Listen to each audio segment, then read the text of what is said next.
It all begins when this unsuspecting man opens his eyes for the first time in the body of Liam Hamilton, a young noble. As he sits at the dinner table during a lavish party, he's utterly bewildered, unable to comprehend how he ended up there when he was just sipping on an energy drink at a bar after a long day at work. Looking around, he stumbles upon a mirror and is horrified to see a child's face staring back at him. The realization strikes like lightning, and he lets out an ear-piercing scream, drawing the attention of everyone in the room, including his stern father, the head of the Hamilton family. Mr. Hamilton, visibly annoyed and embarrassed by Liam's outburst, chastises him harshly. He reminds Liam that, despite being the fifth son and the least significant among his siblings, he is still a member of the esteemed Hamilton family, and must act with the dignity of a noble at all times. Liam remains silent, utterly lost and clueless about the man berating him and the bizarre situation he's in. The maid beside him, mistaking his confusion for sadness over his father's scolding, tries to comfort him. She remarks that he should be grateful his father is in a good mood today because on another day, things could have been much worse. She then casually mentions the reason for the Count's rare cheer. He finally has a daughter after being blessed with a string of sons, and this party is a celebration of her birthday. As the pieces start falling into place, Liam slowly begins to understand that he has somehow been thrust into the role of a noble's son. Assuming it's just an incredibly vivid and peculiar dream, he resolves to sleep it off, confident he'll wake up back in his old life. But when morning comes, he wakes up in the same child's body. So the realization hits him that this isn't a dream, this is his new reality. Liam has no clue why he's been thrust into this bizarre situation, but with no other choice, he begins to accept his new reality and decides to go along with it. Dressing in the fine clothes of the young noble boy he now inhabits, Liam sets out to explore his surroundings. First on his agenda is checking out the balcony for a better view of the Hamilton estate, and as he steps onto the balcony, he is amazed by the vast expanse of land surrounding the mansion, which the maid proudly informs him all belong to the Hamilton family. While Liam is still figuring out how to adjust to this strange life, his older brother Bruno summons him for a serious conversation about their newborn sister. This is Bruno, the fourth son of the Hamilton family, and he seems to already have grand plans for their baby sister's future. He confidently declares that she must grow up to be beautiful so that she can marry into the royal family, a move he believes is the only way to secure the Hamilton family's future. Bruno then goes on to explain the dire situation the family faces. The Hamiltons are teetering on the brink of losing their noble status, having failed to achieve anything noteworthy for 3 generations. Their father, the current head of the family, represents the 3rd generation, and once he retires, leadership will pass to one of the 4th generation children. Bruno is convinced they won't achieve anything significant by then, which would result in Hamiltons being demoted to commoners. Determined to prevent this, Bruno sees their sister's potential marriage as a golden opportunity to save their legacy. Despite being only 13, a mere year older than Liam, Bruno carries himself with a maturity far beyond his age, and he encourages Liam to start thinking about the family's future as well. Then their conversation is cut short when their tutor enters the room to begin a lesson on the basics of magic. Upon learning that he's about to study magic, Liam can barely contain his excitement. He leaps from his seat, drawing a mix of embarrassment and confusion from Bruno, who is taken aback by his brother's enthusiasm.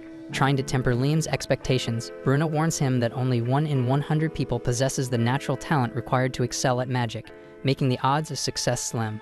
However, Liam remains determined because he never had this chance in his past life, so he focuses intently, eager to learn. After class, Liam rushes to the maid, insisting she take him to the library. Following her lead, he eagerly begins searching for books on magic. His eyes land on a book titled Novice Fire Magic. Without hesitation, he flips through its pages and follows the steps for casting a basic fire spell. Concentrating, he manages to ignite a small flame on his index finger. The maid, wide-eyed with amazement, praises the young master for his ability to cast fire magic on his first try. Eager to expand his knowledge, Liam visits his father's office to request access to grimoires, spell books from the library. His father, barely glancing up from his work, dismissively grants permission, showing little interest in his 5th son's pursuits. But with his father's approval, Liam wastes no time, gathering books and immersing himself in their contents. And before long, he masters a fire spell called Flame Cutter. And with just 1 month of rigorous practice, Liam successfully masters the Flame Cutter spell without using a grimoire. Proud of his progress, he shows off his newfound skill to Bruno, who is stunned that his younger brother learned the spell so quickly on his own. Feeling a surge of sibling rivalry, Bruno grabs Liam's grimoire, determined to uncover a shortcut to match Liam's skill. But his attempts don't bear fruit. Realizing the truth, Bruno admits that Liam's affinity for magic is remarkable, so he encourages his younger brother to continue his studies, predicting that Liam's talent will bring him fame and status. However, Bruno also notes that Liam's growing brilliance might overshadow the rest of the Hamilton family, and he curiously asks if Liam's dedication is part of a plan to become the next head of the household. But Liam reassures him, explaining that he studies magic simply as a hobby and has no intention of competing for the throne, especially not against their eldest brother Albrecht. After that, Liam continues his magical journey, mastering every novice fire spell in the book, so he sets his sights on the next target, the novice ice spells. Liam's father then approaches him, having heard the buzz about his newfound magic abilities. Finally seeing some potential in his fifth son, Mr. Hamilton decides to take an interest, though with a hefty dose of skepticism. He then skeptically asks Liam to show his abilities, and Liam responds by freezing a book using his new ice magic. Mr. Hamilton is unimpressed and dismissively asks if that's the best Liam can do. But Liam explains that he's just started learning ice magic, and to prove himself further, he reveals that he mastered every novice fire spell in just 1 month. This revelation changes everything because Mr. Hamilton's stern demeanor melts into laughter, declaring that the heavens must finally be smiling on the Hamilton family. He encourages Liam to continue his studies, assuring him that more grimoires will be provided if needed. And for the first time, Liam feels genuinely supported by his father, and the encouragement ignites a stronger desire to grow his abilities. Later, as Liam heads to the woods to train, he notices one of the butlers whispering to his father about some bad news. Unaware of the situation, Liam continues to the forest, where he encounters a man in a white coat resting under a tree. The man casually asks if Liam is one of the Hamilton sons, and when Liam confirms, the man cryptically tells him to capture him. But when he sees Liam doesn't know what the hell he is talking about, he immediately dismisses his own comment. Changing the subject, the man inquires about Liam's grimoire, and when he learns that Liam is practicing novice magic, he offers to teach him something more advanced, and he immediately casts 5 different spells at once. Liam gets intrigued and eagerly accepts, and the man, impressed by Liam's lack of typical noble arrogance, agrees to teach him some tricks. He then starts with simultaneous spell casting, guiding Liam on how to create magic circles with both hands. Liam then manages to cast fire spells from each hand, and the man pushes him further, introducing the concept of casting 3 magic circles at once. But while Liam masters the technique, his magical reserves fall short of sustaining the spell. But despite this, the man is awestruck by Liam's raw talent and casually mentions his own ability to cast up to 16 spells simultaneously. But unfortunately, the man's time is limited, and he regrets not being able to teach Liam more. And as a parting gift, he hands Liam a ring, calling it Magicpedia, an artifact containing the knowledge of hundreds of grimoires worth of magic. Then as Liam slips the ring onto his finger, a flood of magical knowledge invades his mind, filling his thoughts with hundreds of spells he can now learn at will. Excited by this newfound power, Liam quickly masters a wind attack spell, but when he uses it, the mysterious man who had been teaching him vanishes into thin air, leaving Liam thoroughly perplexed. And moments later, his mate appears, scolding Liam for wandering alone in such a dangerous place, and warns him that a suspicious individual has infiltrated the estate.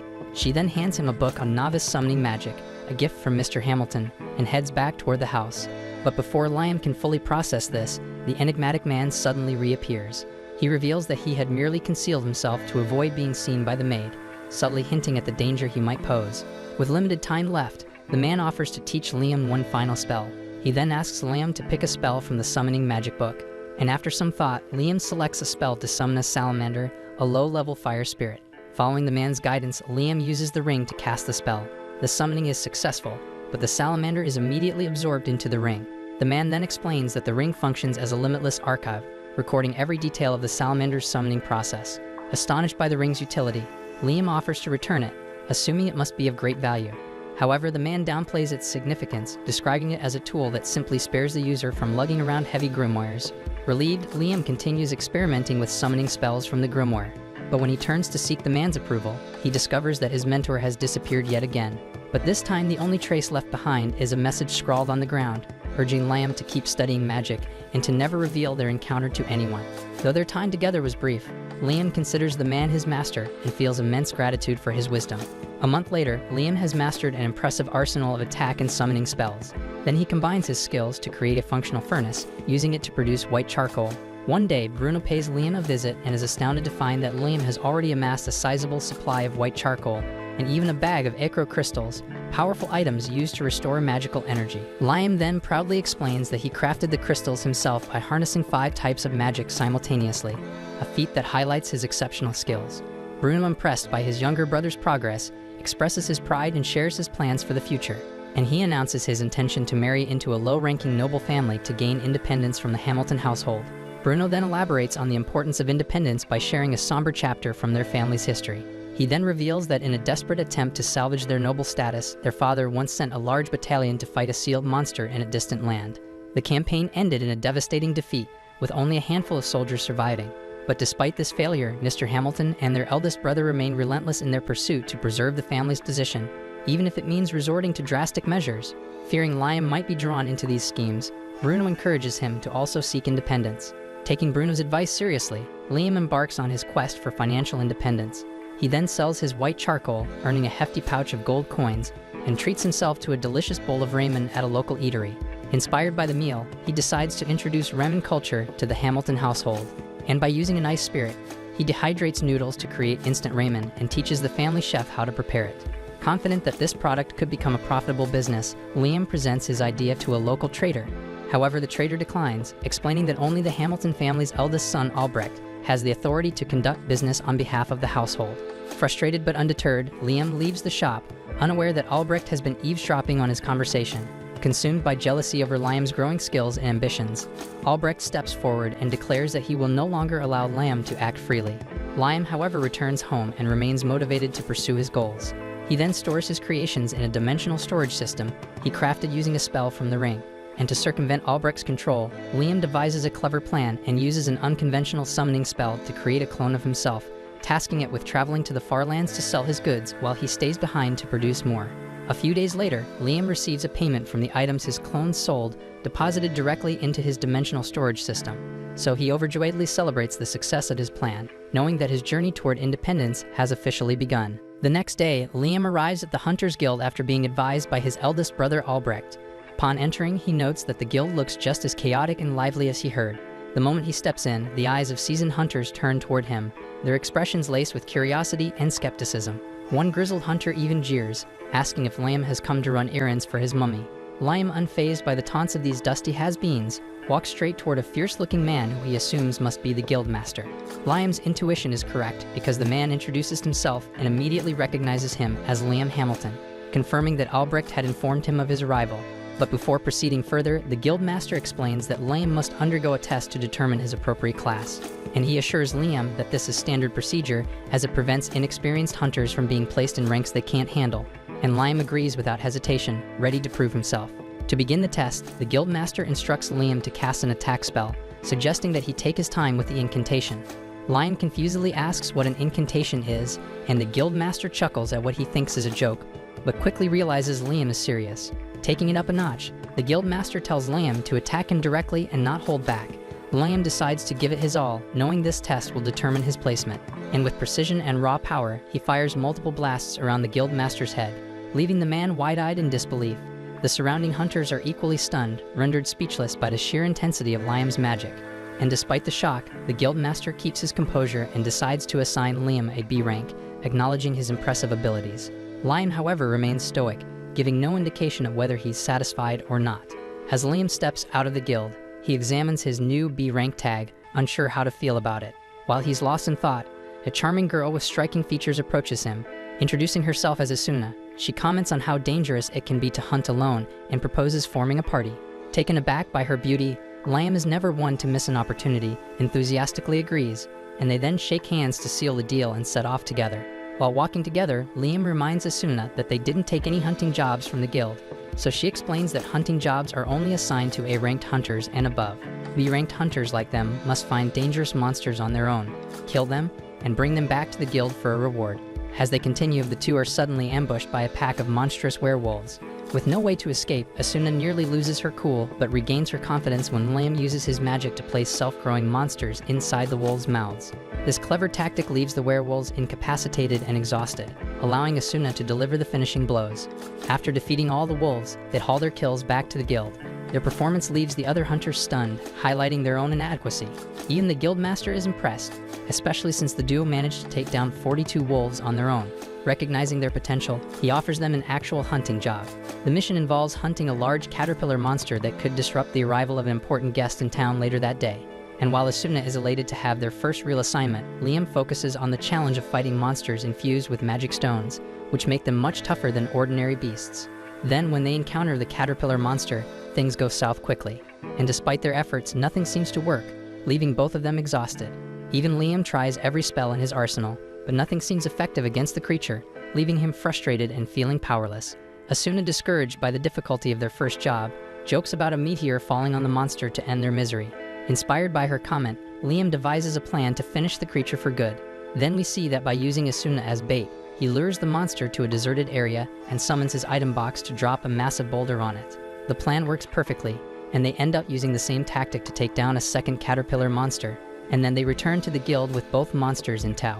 And their success leaves the guild master and other hunters dumbfounded yet again, to a degree that makes the guild master marvel how they managed to defeat two such formidable creatures in such a short time. And while the other hunters remain baffled by how Liam and Asuna managed to take down such formidable monsters, Asuna, ever the opportunist, tries to persuade the guild master to increase their reward.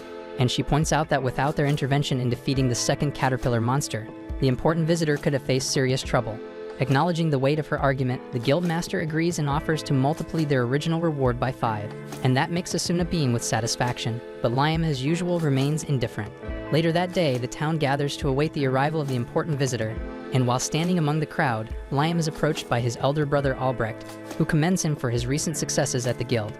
Albrecht then urges him to continue his hard work before leaving, but Asuna, observing the interaction, immediately labels him as rude. Liam agrees, noting that Albrecht has always seen him as nothing more than a nuisance. Still, their conversation is cut short as the important visitor arrives, and as the visitor makes his way through the crowd, he briefly locks eyes with Liam and Asuna, leaving her starstruck by his commanding presence. Later, Liam is formally introduced to the visitor, who reveals himself to be James Stanley. During their conversation, James comments on Liam's accomplishments and mentions that he is familiar with Liam's father. Shifting the topic, James inquires about the ring Liam possesses, claiming it once belonged to someone he knows named Raymond. Startled, Liam realizes James is referring to his master. James initially jokes that Liam might have killed Raymond to take the ring, but when Liam clarifies that Raymond was his teacher, James's demeanor softens. They then exchange stories about Liam's time as Raymond's student, and James finds the anecdotes amusing. Intrigued by Liam's potential, James decides to test the power of a student trained by Raymond. He then asks an acquaintance called Simon to shield himself from Liam's strongest attack. Normally, Liam doesn't bother with incantations, but he recalls reading that chanting can amplify a spell's power. With that in mind, he uses the names of his 3 favorite singers as a makeshift incantation and launches magic missiles at Simon. At first, Simon's magic barrier seems to hold steady, but the relentless missiles ultimately break through, knocking him unconscious. Witnessing this display, James is thoroughly impressed with Liam's capabilities, and as a reward, he offers Liam the title of a knight, granting him the independence he has long desired from his family. Later that day, James keeps his word and officially knights Liam, hoping this new status will help him step out from the shadow of his brothers and carve his own path. After the ceremony, James grows curious about Liam's time under Raymond's tutelage. Knowing Raymond's mischievous nature, he asks if Liam ever fell victim to his master's pranks. The question triggers a vivid memory for Liam and recalls the time Raymond gifted him 100 kilograms of gold dust as a graduation present, only to mix it with water in a lake and task Liam with perfecting the item box skill before he could access it. What seemed like a generous gift was in fact a cleverly disguised graduation test. Hearing this, James quickly deduces that the gold dust was a mere distraction and the true gift was likely hidden nearby, though not in plain sight. Determined to uncover the truth, Liam revisits the lake. Using his item box, he drains all the water from it, revealing a barren lake bed. As he wanders the dry expanse, he ponders his master's cryptic instructions. After some thought, Liam devises a plan. He carefully separates the gold dust from the lake bed and returns it to the now dry lake. The moment he completes this task, a hidden door reveals itself, leading him to an underground chamber beneath the lake. Descending the stairs, Liam discovers a letter and an ancient book waiting for him. The letter explains that the book, a maximum level grimoire, is his true graduation gift. Liam then excitedly picks up the book and realizes it contains the power to access an entirely new world. Intrigued by the potential of this mysterious power, he dedicates hours to practicing its spells. But despite initial failures, he persists, and after multiple attempts, he finally succeeds in casting a spell that conjures a massive mirror. Stepping through the mirror, Liam finds himself in an alternate dimension, an expansive space entirely separate from the spellcaster's world. And he also learns that this space would grow in proportion to the caster's power, and Liam marvels at its capabilities. And also knew that unlike the item box, this space could house not just objects but even people, opening a realm of endless possibilities. Overwhelmed with gratitude, Liam silently thanks Raymond for leaving him with such a powerful gift. A month later, Liam and Asuna find themselves battling a massive frog monster.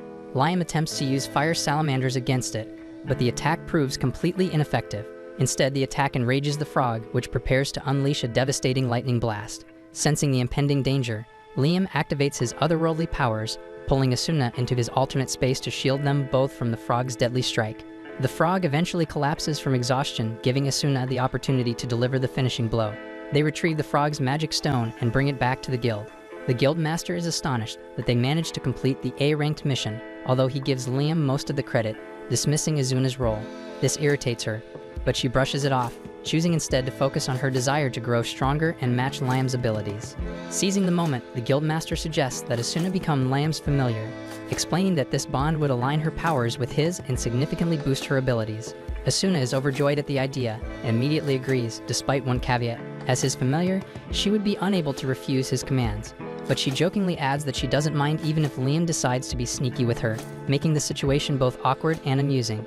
And with no objections from either party, Liam agrees to the arrangement. The guildmaster then performs the ritual, requiring Asuna to kiss the back of Liam's hand, and as soon as the bond is formed, Asuna's power surges. She gains a unique ability that allows her to move at superhuman speed, almost like the Flash. But while impressed by her newfound strength, Liam remains skeptical about the familiar contract's effectiveness in boosting abilities so quickly. So to test his doubts, he decides to try it with someone else. Asuna then recommends a woman she knows named Jody, and when Liam makes Jody his familiar, the transformation is equally surprising because Jody suddenly appears younger and gains the ability to heal others through her cooking. Days later, James summons Liam to his mansion with news about the arrival of Princess Scarlet. He commends Liam for his remarkable achievements since arriving in town, explaining that these accomplishments have captured the princess's attention. James then goes on to reveal that the princess is eager to see Liam's familiars in action and observe their unique abilities. However, Liam refuses outright, explaining that it would be an insult to his familiars, who are his trusted friends, not some sideshow performers. After he says this, James respects his decision and lets him go without further insistence. Unbeknownst to Liam, Princess Scarlet is actually disguised as this maid and overhears the entire exchange. Amused and intrigued, she confidently assumes that Liam wouldn't have the courage to refuse her if confronted directly. The next day, Liam is summoned to meet Princess Scarlet, but this time she isn't in disguise, and her full royal presence leaves no doubt about her authority. So Liam knows he'll have to be careful with his words. Entering the Grand Palace, he kneels before her, offering the respect her status demands. But Scarlet, uninterested in formalities, orders a seat to be brought for him. She wastes no time mentioning how she's heard about his feats, defeating an armored caterpillar, and more impressively, a giant frog. She's especially amazed he managed to kill the frog without using high-level magic, a feat no one else has ever accomplished. Still, her real interest lies in his familiars, and she asks him to show her their abilities. William quickly realizes that Scarlet is using her authority to make him comply, but he's not about to cave. Politely but firmly, he refuses her request. Scarlet's eyes narrow slightly as she asks if he truly means to defy a direct order from a noble. Yet Liam stands firm, no matter the consequences, adamant about not turning his companions into a mere spectacle for her entertainment. Expecting anger or even punishment, Liam is instead taken aback when Scarlet suddenly bursts out laughing. She finds his unwavering principles amusing and refreshing.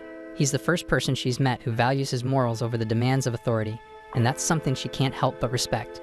So she is pleased and decides to reward him on the spot, and without hesitation, Scarlet declares that Liam will be granted the title of Baron. Liam is utterly shocked, insisting he hasn't done anything to earn such an honor. But Scarlet, having taken a liking to him, brushes aside his protests and says that she's the damn princess and she can do whatever she pleases. And she also points out that this title will ensure his family retains their status and security. But her generosity doesn't end there.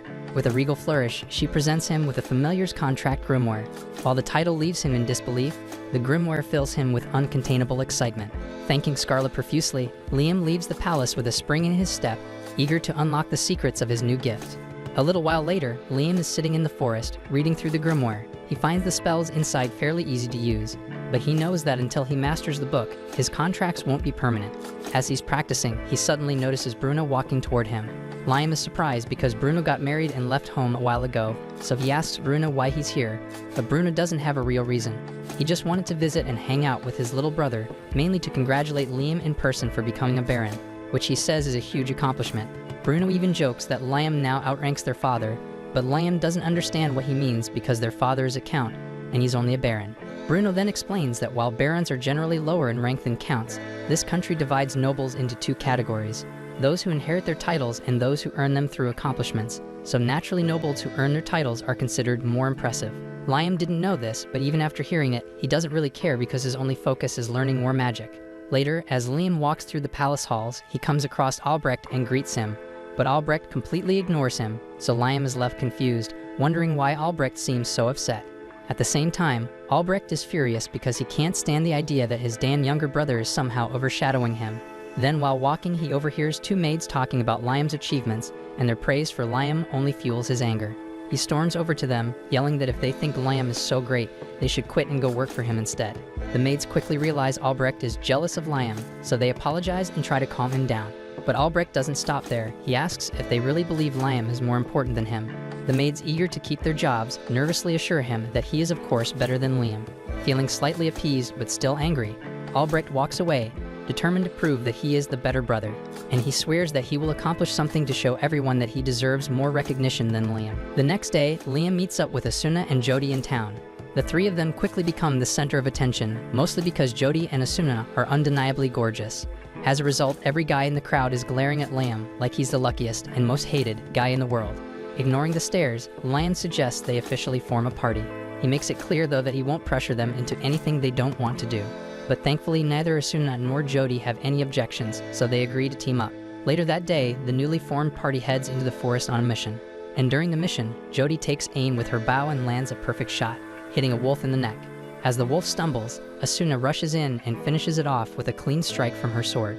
Liam, impressed by Asuna's speed, compliments her, noting how much faster she's become since becoming his familiar. Jody chimes in, pointing out that her eyesight has improved significantly since the contract reverted her to her younger self, and she jokes that she no longer has old lady vision. Liam then curiously asks if having better eyesight is always a good thing, and Jody assures him it is, especially since she's an archer. Taking that as a cue, Liam raises his hand and casts an enhancement spell on Jody's eyes, boosting her vision even further. And now she can see way beyond what was possible before. Asuna then intriguedly asks Liam what he just did. Liam explains that it was a basic enhancement spell to improve Jody's vision, so she gets excited and immediately asks him to cast a similar spell on her. Liam hesitates though, explaining that while he could enhance her combat abilities, the risk isn't worth it, because enhanced strength could put too much strain on her body, potentially causing serious injuries like broken bones, but spells like vision enhancement are safe and effective. Thanks to the spell, Jody can now snipe targets from an incredible distance, and she's beyond grateful to Liam for the upgrade. After a productive day of hunting, the group returns to the guild, but they are greeted by chaos. The guild is in complete disarray, and when they ask what happened, they're told that Albrecht caused a massive problem by breaking the forest seal. So Liam immediately pieces things together. Albrecht, who is consumed by jealousy, must have tried to defeat the monster sealed in the forest in an attempt to prove himself. Realizing the seriousness of the situation and feeling partly responsible for pushing Albrecht to such reckless actions, Liam wastes no time and bolts out straight for the forest, determined to assess the damage. Liam and the others soon arrive at the spot, and it's so much worse than they could have imagined. A lot of soldiers are badly injured, and many more are already in hell, and that shit makes Liam is absolutely horrified. He then spots Albrecht lying on the ground injured, so he quickly runs over to him, but as soon as Albrecht sees him, he jumps up in a frenzy, yelling that he hasn't failed yet. But just then, the guildmaster steps in with a stick and whacks Albrecht over his damn head, muttering that the situation is already chaotic enough without a crazy, insecure noble running around making it worse. Then once Albrecht is taken away, the guildmaster approaches Liam and tells him he's glad he came.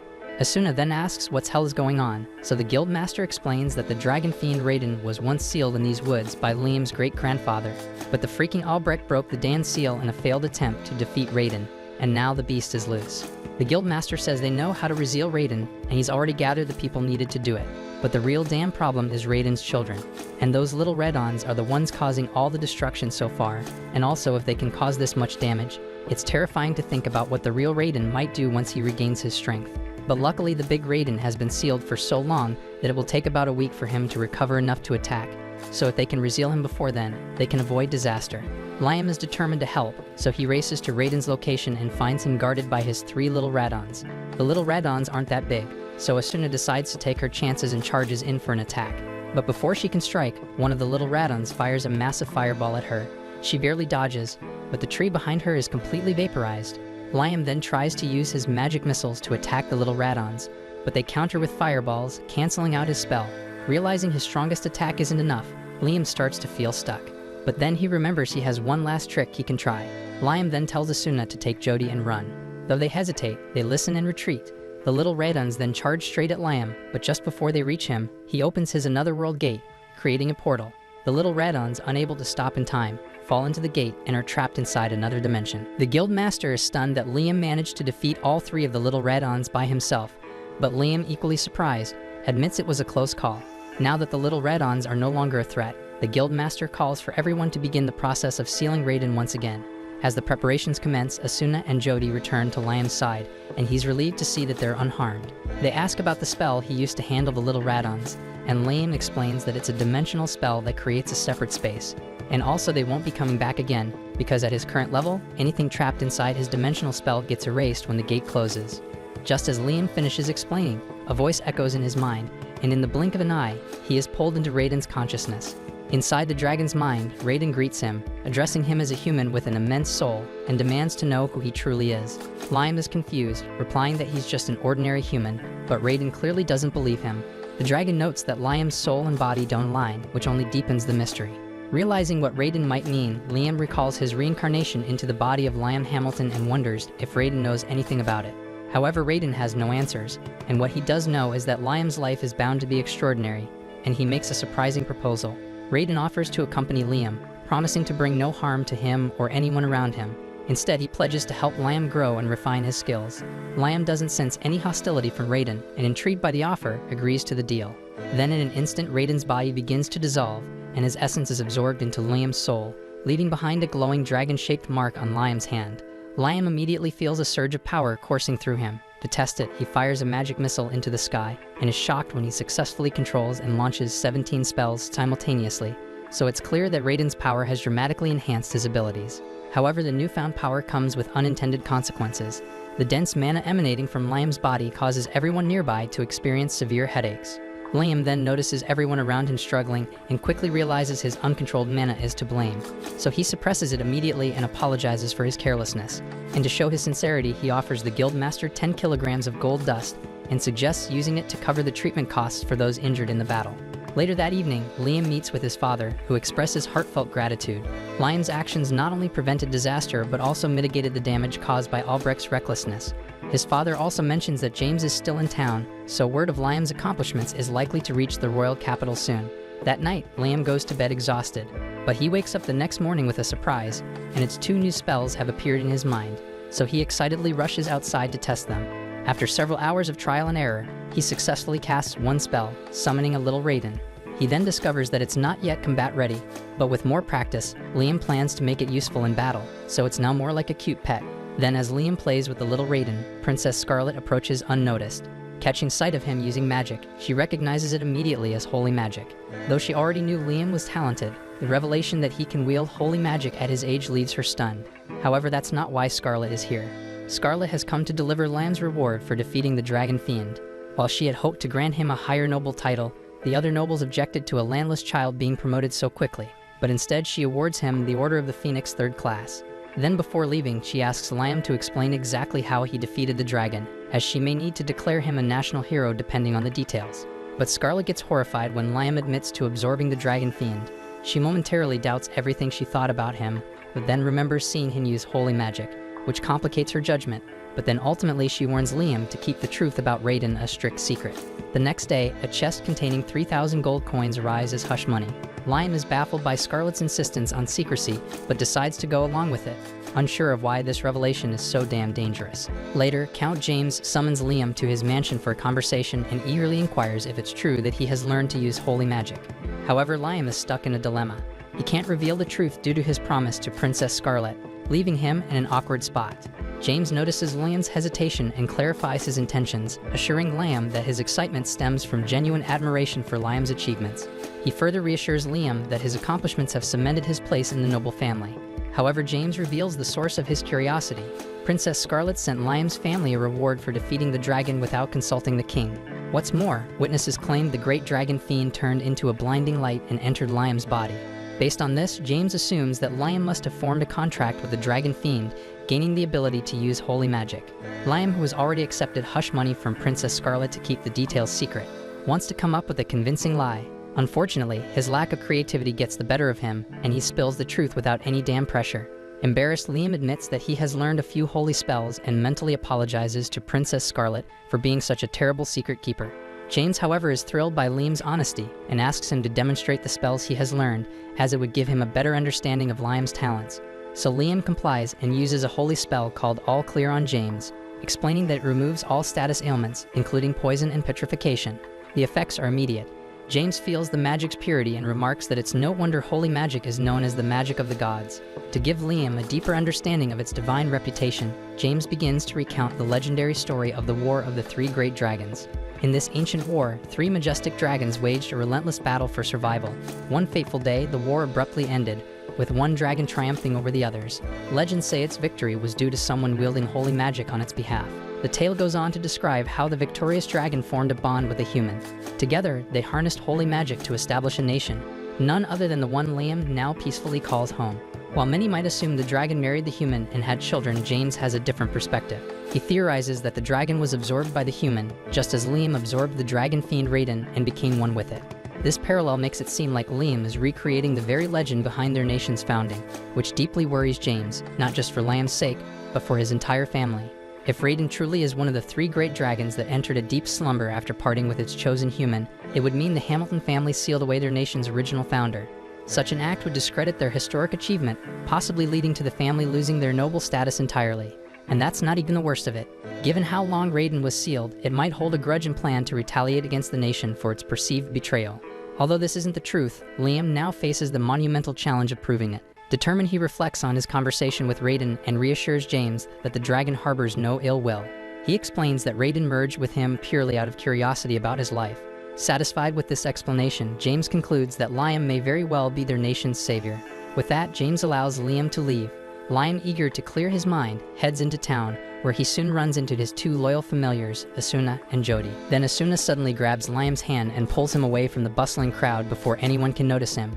Liam confusedly asks what the hell is going on, so Asuna explains that word of his great achievement has spread, and now every adventurer in town wants to join his party. She hands him an extensive list of applicants, leaving him with the daunting task of choosing their next teammate. Later, Liam returns home and is greeted by the maid, who informs him that he has received hundreds of marriage proposals. But when he barely glances at one, his older brother Bruno shows up, insisting that Liam marry the girl he has personally chosen for him. However, Bruno is more curious about Liam's latest feats, wondering why even high-ranking nobles are so eager to align themselves with their family through marriage. Sticking to his promise to Princess Scarlet, Liam carefully avoids revealing that he absorbed the dragon, and with his best poker face, he prays Bruno drops the subject. That afternoon, Liam takes Asuna and Jody into the woods. There he uses his otherworld spell to transport them to a new dimension, proudly revealing a house he built entirely by himself. He demonstrates his mastery of the spell as he shows them around. Then, to enhance the natural feel of the environment, Liam summons a low-level dark spirit to create darkness and simulate night. He also summons the fire spirit salamander to light the fireplace. When Jody comments that the space is still too dark, pointing out that the dark spirit should be able to adjust the level of darkness, however, Liam realizes the spirit isn't yet capable of that. Determined to fix this, he decides to level up the dark spirit into a mid-level version and binds it as his familiar, allowing it to evolve. Now the dark spirit can control the lighting perfectly, enveloping the space with a more natural ambience. Using his ring, which doubles as a magic spell storage device, Liam absorbs the dark spirit's abilities, learning how to summon mid-level spirits. Building on this progress, he upgrades his salamander spirit to a mid-level version as well. Then, using the same method, Liam upgrades his other familiars, storing their summoning spells in his ring and mastering them all at once. Overjoyed with his progress, Liam can't wait to explore these newly mastered spells. His passion for magic drives him forward, and with Raiden's request in mind, he prepares for the next stage of his journey in the woods. Shortly after, Raiden calls on Liam to summon his child. Using the summoning spell he had been practicing, Liam manages to summon a young dragon. Surprisingly, the dragon leads him to a hidden fairy village where the pixies are happily playing. However, their joy quickly turns to fear when they spot a dirty human, and they scatter in panic. The pixies only stop fleeing when he calls out that he was sent by Raiden. As proof, he lifts the young dragon for them to see, so the pixies recognize the dragon and believe him. Liam then explains that he was sent to protect them since they've long been victims of greedy humans hunting their wings for profit. Raiden had previously shielded them with a magical barrier, but now he wishes for Liam to take over that duty. To start, Liam casts a contract spell on one of the pixies and names her Reina. The spell transforms the tiny pixie into a grown-up elf. The other pixies are amazed, and even Raiden seems surprised by this unexpected evolution. He informs Liam that naming magical creatures can often trigger their growth into more advanced forms. Witnessing Reina's transformation, the other pixies eagerly beg Liam to name them too. Then, without wasting any time, Liam names all the pixies, resulting in a series of similar evolutions. Overwhelmed with gratitude, the newly transformed elves thank him profusely and even declare their loyalty and love for him. Wanting to help him as his familiars, the elves ask what they can do. So Liam cluelessly instructs them to build a village where they can live and thrive. He then appoints Reina, the first pixie he evolved, as the village chief, and she enthusiastically accepts the role. Then while the elves busy themselves figuring out how to construct homes, Liam, drained from all the excitement, decides to explore. He soon senses a strong magical energy emanating from the woods. Following it, he stumbles upon a massive tree bearing a glowing fruit. Reina, having followed him, explains that the fruit is a concentrated gathering of magic power the pixies have been storing over the years. At that moment, the dragon urges Liam to eat the fruit, and Reina agrees. And without hesitation, Liam cuts it down and takes a bite. Then immediately his body begins to glow, and he feels his power grow exponentially. To test this, he fires a few magic missiles, marveling at their enhanced strength. Satisfied with his enhanced abilities, Liam leaves the village. The next day, Liam returns to check on the progress of the elves and is immediately disappointed by their abysmal building skills. Their so-called house looks like a sad pile of sticks and leaves thrown together by a child. In their defense, none of them ever took an engineering class. As Liam stands there pondering the disaster, a loud scream echoes from the distance. Rushing toward the sound, they discover a group of scruffy bandits who have captured one of the elves. Upon seeing Liam, the bandits mistakenly assume he's just a harmless kid, so one of them confidently charges at him, but Liam effortlessly blasts the fool into oblivion with his magic missiles. The rest of the bandits, not learning from their buddy's mistake, charge in too. But this time Liam summons his duplicate, and together they rain down magical destruction, wiping out the bandits in no time. The elves are thrilled by Liam's overwhelming power, but he's more concerned about their safety. Realizing the area is too dangerous, he uses his Another World spell to peer into the alternate dimension. Initially, he worries it won't be big enough to house the elves, but thanks to the boost he received from the magic power fruit, the dimension is much larger than he expected. So Liam quickly urges the elves to enter the portal, transporting them to safety. Once they arrive at their new home, the elves are awestruck by how quickly they traveled. Liam explains that this land belongs to him and that it will keep them safe from bandits. Overwhelmed by his kindness, the elves drop to their knees, pleading for him to become their leader. Some even suggest making him their king. Embarrassed and feeling unworthy of the title, Liam settles for leader, thinking it's a lot less pressure. Later, Liam treats the elves to bowls of ramen while practicing the high-level holy magic Raiden had gifted him. And after 4 grueling days of trial and error, he finally masters the spell. Eager to test it, he focuses on location, places his duplicate there, and prepares to teleport everyone at once. Gathering the girls, he activates the spell, and in an instant, they find themselves in a new location. Their destination is revealed to be a mysterious place called the Sealed Lands. Then, while the girls marvel at the beautiful and eerie landscape, Liam excitedly talks about how he wants to perfect the spell even further, dreaming of teleporting anywhere he desires with ease. Just then, Liam steps forward, stretches out his hand, and breaks the seal on the land, revealing a more vibrant and breathtaking view. The elves are thrilled by the transformation, but before they can settle here, they face the issue of water. To resolve this, Liam summons a water spirit and asks for help in finding a water source. And with her assistance, he quickly locates a suitable spot and thanks her for the help. With this, the elves' accommodation problem is almost resolved, and Liam feels a sense of accomplishment. He then spends the next few days training in the woods to shorten the casting time for his teleport spell, and after many trials and errors, he finally achieves success, and his excitement is boundless. Later, Liam prepares to leave the village and entrusts the young dragons to watch over the elves while he is gone. And by using his newly improved spell, Liam teleports to Princess Scarlet's palace. The princess then asks if Raiden has told him anything about a promised land. Liam denies it, but mentions discovering a sealed land, which piques her interest. She requests to see it, but Liam asks for a favor first. Later, Scarlet introduces Golak, the royal court engineer. Using a familiar contract, Liam creates a copy of Golak to assist with the elves' village construction. Once this is done, Liam takes Scarlet and the copy to the sealed land, and upon seeing it, Scarlet is amazed, believing it might truly be the promised land of legend. To test her theory, Scarlet produces an ancient ring, and when Liam touches it, the entire land shimmers with power and begins to float. The princess is awestruck by the sight, and her voice begins trembling as she bows deeply before Liam, addressing him as the master of the promised land. And she expresses her desire to join him in building a new nation on this land. And all that shit makes Liam feel like a surreal dream, but the gravity of the situation quickly sinks in because he realizes that his responsibilities are only beginning. Then we see the court mage setting up the area while Liam faces an intense battle with a local beast. Using fiery missile spells, he managed to defeat the creature and claim victory. Afterward, Liam turned to the princess and asked if she intended to return to her kingdom. She replied that she was there to serve him if he needed anything, adding that she preferred he not call her princess, but address her by her name instead. Liam hesitated, pointing out her high status, but the princess reassured him, explaining that her family carried the bloodline of the great dragon, as did she, and that her duty was to serve him at all times. Liam informed her that the dragon wanted to show her something, and she immediately agreed, stating she was ready. They then arrived at a massive gate and stepped inside, only to find another colossal dragon resting there. Liam observed the creature and noted that it appeared to be made of metal.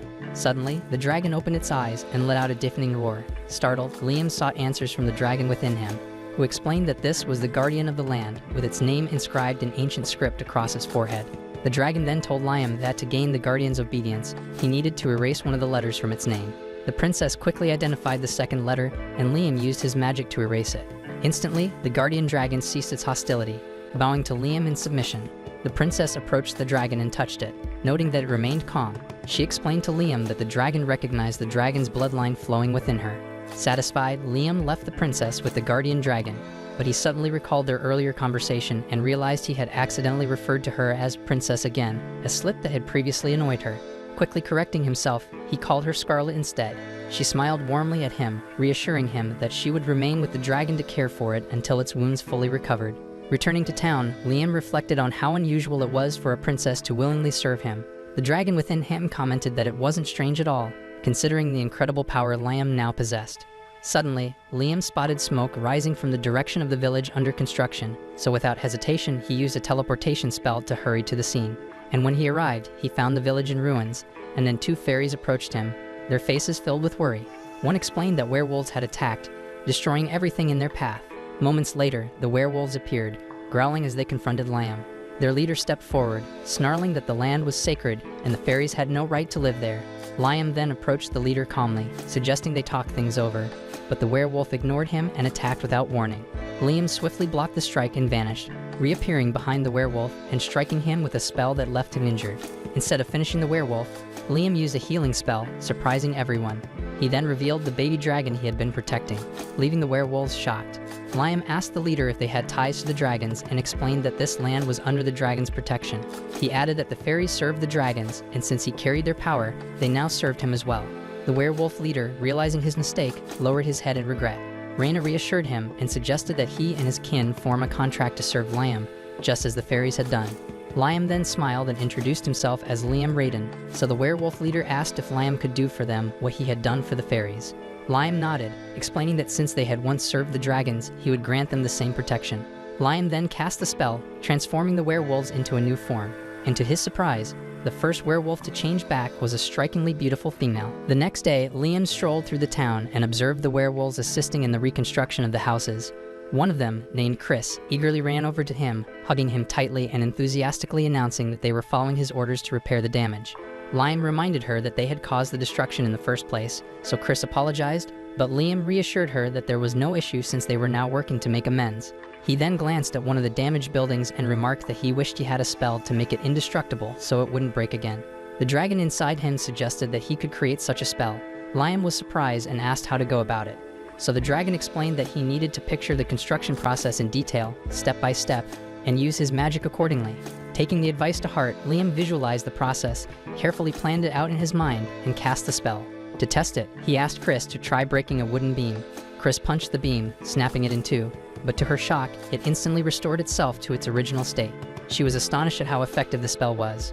Later, Liam ventured to a remote area to practice new spells, reflecting on the significant improvements he had made. The dragon then encouraged him to keep developing his abilities and suggested that when he founded a great nation, he could create unique spells tailored to its needs. Liam agreed, feeling excited about the prospect of crafting spells from scratch and mastering their use. Raina soon approached Liam and informed him that a group of humans was searching for the fairies. Liam quickly headed to the forest, where he found warriors pursuing the fairies. He stepped forward and warned the warriors to leave this sacred land. They dismissed his warning and demanded that he move out of their way. In response, Liam unleashed a barrage of fiery missiles, warning them this was their final chance to retreat. Undeterred, one of the warriors charged at him on horseback. So Liam vanished, reappeared behind the rider, and struck with such force that the warrior was thrown off his horse, and then he did the same thing to all of them. And the last remaining warrior was hit so hard that his helmet flew off as he collapsed to the ground. Liam then sternly warned the group never to set foot in this sacred land again. Returning to the village, Liam was warmly greeted by Raina, who ran up to him, concerned for his well-being. He reassured her that everything was fine and that the situation had been resolved. Raina then informed him that the fairies who had fled their homes because of the guards had now pledged their loyalty to him. Hearing this, Liam cast a spell on the fairies, transforming each of them into elves. Later that evening, Liam gathered Scarlet, Raina, and Chris in his home to discuss recent events. He presented the helmet he had taken from the warriors and asked if anyone recognized it.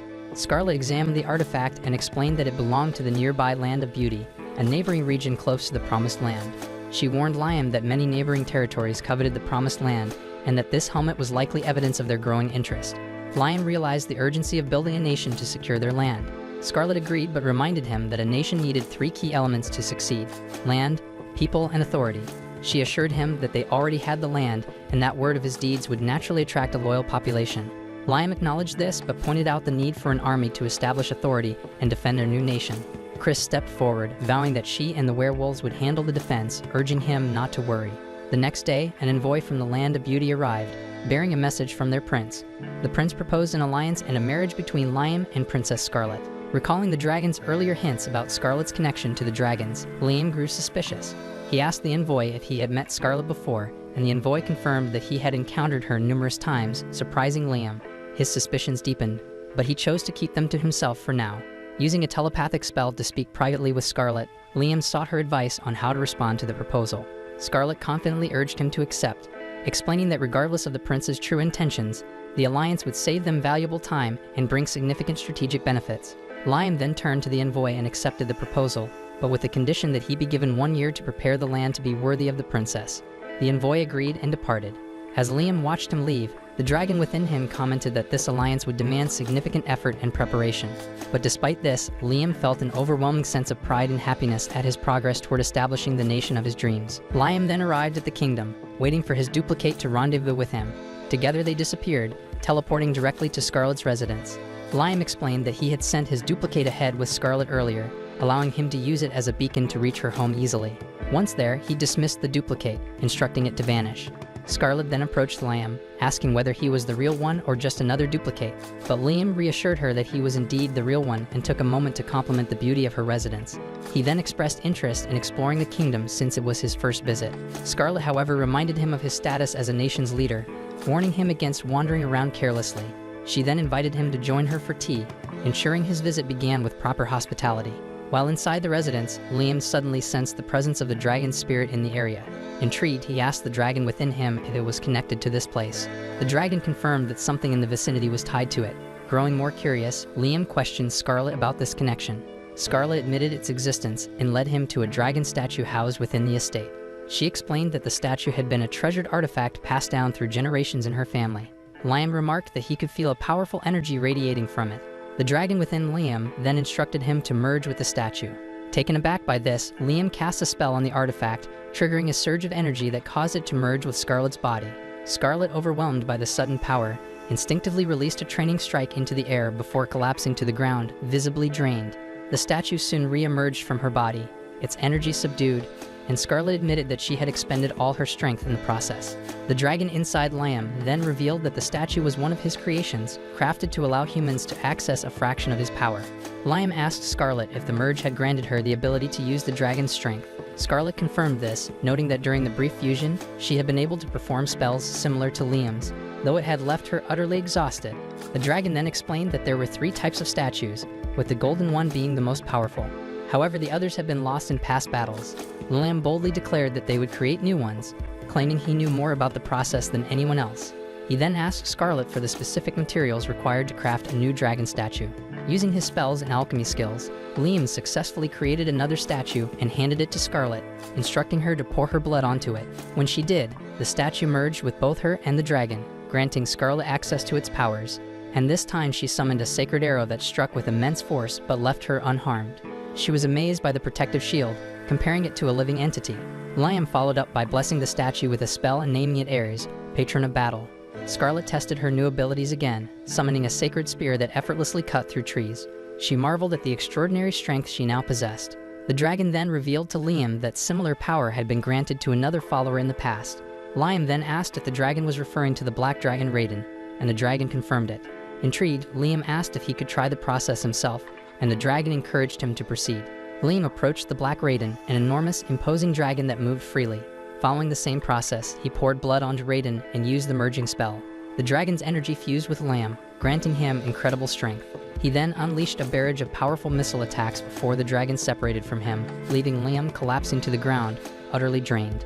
Scarlet quickly rushed to his side, and Liam reassured her that he was fine, though he admitted he had lost his strength. The dragon then informed Liam that he was only the third person in history to survive such a process. Shocked by the revelation, Liam admitted that he hadn't realized how dangerous it was. The dragon, however, told him to master the process, hinting that with such power at his disposal, the entire world could one day be his. The following day, after absorbing the mana stones, Liam felt his strength fully restored. Seizing the moment, he turned to Scarlet with a request: to temporarily borrow Guardian Raiden. Without hesitation, she agreed, even asserting that he was more than deserving of keeping the dragon as his own. Grateful for her generosity, Liam carefully stored Raiden within his item box, marveling at the creature's lifelike presence. Despite this, Raiden's voice echoed in his mind, subtly protesting the notion of ownership. Turning to the princess, Liam informed her of his plan to return to the village, leaving her behind in the royal capital to monitor the unfolding events and the fate of the promised land. Soon after, Liam used the same spell to teleport back to the village and used the same spell to send Scarlet back to the capital. There the people worked relentlessly, smiles plastered on their faces. Once the first phase of the village's construction was complete, Reina told Liam that trolls were 3-meter-tall creatures of sheer muscle that lived nearby. Liam recalled having heard that trolls' temperaments varied widely. They could be as gentle as lambs, or as brutally violent as hell. Unfortunately, according to the fairy, these particular beasts were downright hostile, with humans relentlessly encroaching on their territory. So Liam figured that if fighting broke out, it'd be a real nightmare, while Reina mused about persuading the trolls to side with him in the war. Finally, Liam inquired about the monster's whereabouts. Afterwards, he appeared in a barren, seemingly lifeless land, a stark contrast to the fertile soil it once had not long ago. Picking up an iron ore stone from the ground, he scanned the area, noting the scarcity of vegetation, yet remarked that the region was chock full of hidden treasures. At that very moment, trolls emerged before the boy, demanding to know what he was doing there. So Liam explained that he was in the process of building a nation and sought to recruit them, but the leader of the monsters deemed humans untrustworthy and promptly shot down the proposal. Liam begged for their trust, swearing that he would harm no one, and pointed out that fairies and werewolves had already joined his cause. Unmoved by Liam's plea, the massive creature slammed its club into the ground, carving out a small crater that nearly ended Liam's damned life if he hadn't managed to escape in time. The troll persisted, launching several savage blows that forced the mage to scurry away like a rat as he desperately contemplated how to reverse the tide, especially given that this troll was as formidable as legend claimed, so any hesitation might spell doom for Liam. Meanwhile, as Liam dodged yet another strike, he discovered his legs were ensnared in a deep crevice. With a malicious grin plastered on the monster's face, Liam suspected he had been deliberately lured into this trap. When the troll hefted his club and struck down hard, everyone assumed the battle was over. Yet remarkably, Liam burst forth from beneath the rubble, with his Guardian Raiden magical armor still intact. Stunned, the troll realized with disbelief that he hadn't harmed his opponent at all. However, the situation ran even deeper. Scanning the chaos, the troll chief noticed that in his overzealous swing at the boy, he had inadvertently injured his own allies. Liam later confessed that he had intentionally not dodged the final blow to prevent the chief from hitting his companions. Normally unable to summon such an array of spells, he had instead relied on his magical armor to amplify his power and generate additional illusions to protect the other trolls. Hearing this, the chief recognized that this child was surprisingly kind, a stark contrast to his initial assumptions. Consequently, he promised to listen to what Liam had to say. Likewise, Liam began to suspect that these trolls might not be as savage as Reina had portrayed. In fact, they could very well be the opposite. Still, the chief demanded to know what the boy intended from them. Liam then laid out the process of building the village, explaining how the trolls' involvement was vital for several reasons. He argued that humans would likely invade the land, and if the trolls remained isolated, they'd be vulnerable to attack and ultimately doomed in the war, and frankly, Liam didn't want that outcome. Consequently, the chief agreed to inspect the village before making any decisions, prompting Liam to teleport everyone there. Transported by the magical means, the monsters were utterly astonished, having never witnessed anything like it before. Suddenly Chris appeared, pointing an accusing finger at the troll chief and demanding to know what this brute was doing there. Recognizing he was facing the infamous boar woman, the chief braced himself as Chris, seething with fury over the ridiculous nickname, launched a swift, flying kick that sent the massive troll crashing to the ground in an instant. Concerned and uncertain about the next move, Liam inquired about the connection between the wolf and this man, but Chris couldn't offer an explanation. Ever since meeting this troll, she found him so irritating that every encounter inevitably spiraled into an unprovoked brawl. In fact, tallying all their clashes revealed 307 victories and 378 losses for Chris. Naturally, she was desperate to understand how the giant could collapse so easily when he once seemed far tougher. Liam then clarified that the troll hadn't weakened at all. Instead, the wolf had grown significantly stronger after sealing the familiar pact. On hearing this, the girl boasted that she had essentially become the last cookie in the jar overnight and vowed never to lose to a walking sack of muscle under these circumstances again. Moreover, she suggested that the troll chief should also forge a familiar contract with the human mage to evolve. According to her, since he had lost this duel, the big guy owed her a favor, and that favor would be to initiate the pact. With the troll accepting the terms, Liam set the process in motion and christened him Guy. Once done, Guy adopted a more humanized form. Though his size diminished, his internal power surged dramatically. Seizing the balanced moment, Chris wasted no time diving into round 2. This time, however, Guy exhibited astonishing reflexes and defended himself with masterful precision, proving that a single punch could literally bury an adversary beneath the earth.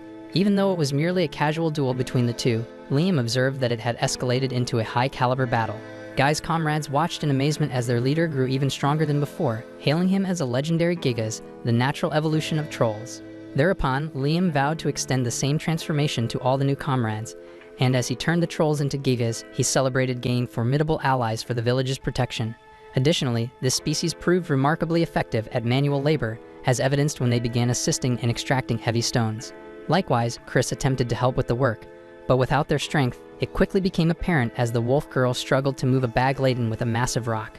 Guy urged her to take it easy and insisted on handling the heavy lifting, until Chris was nearly crushed by the very stone she was pulling.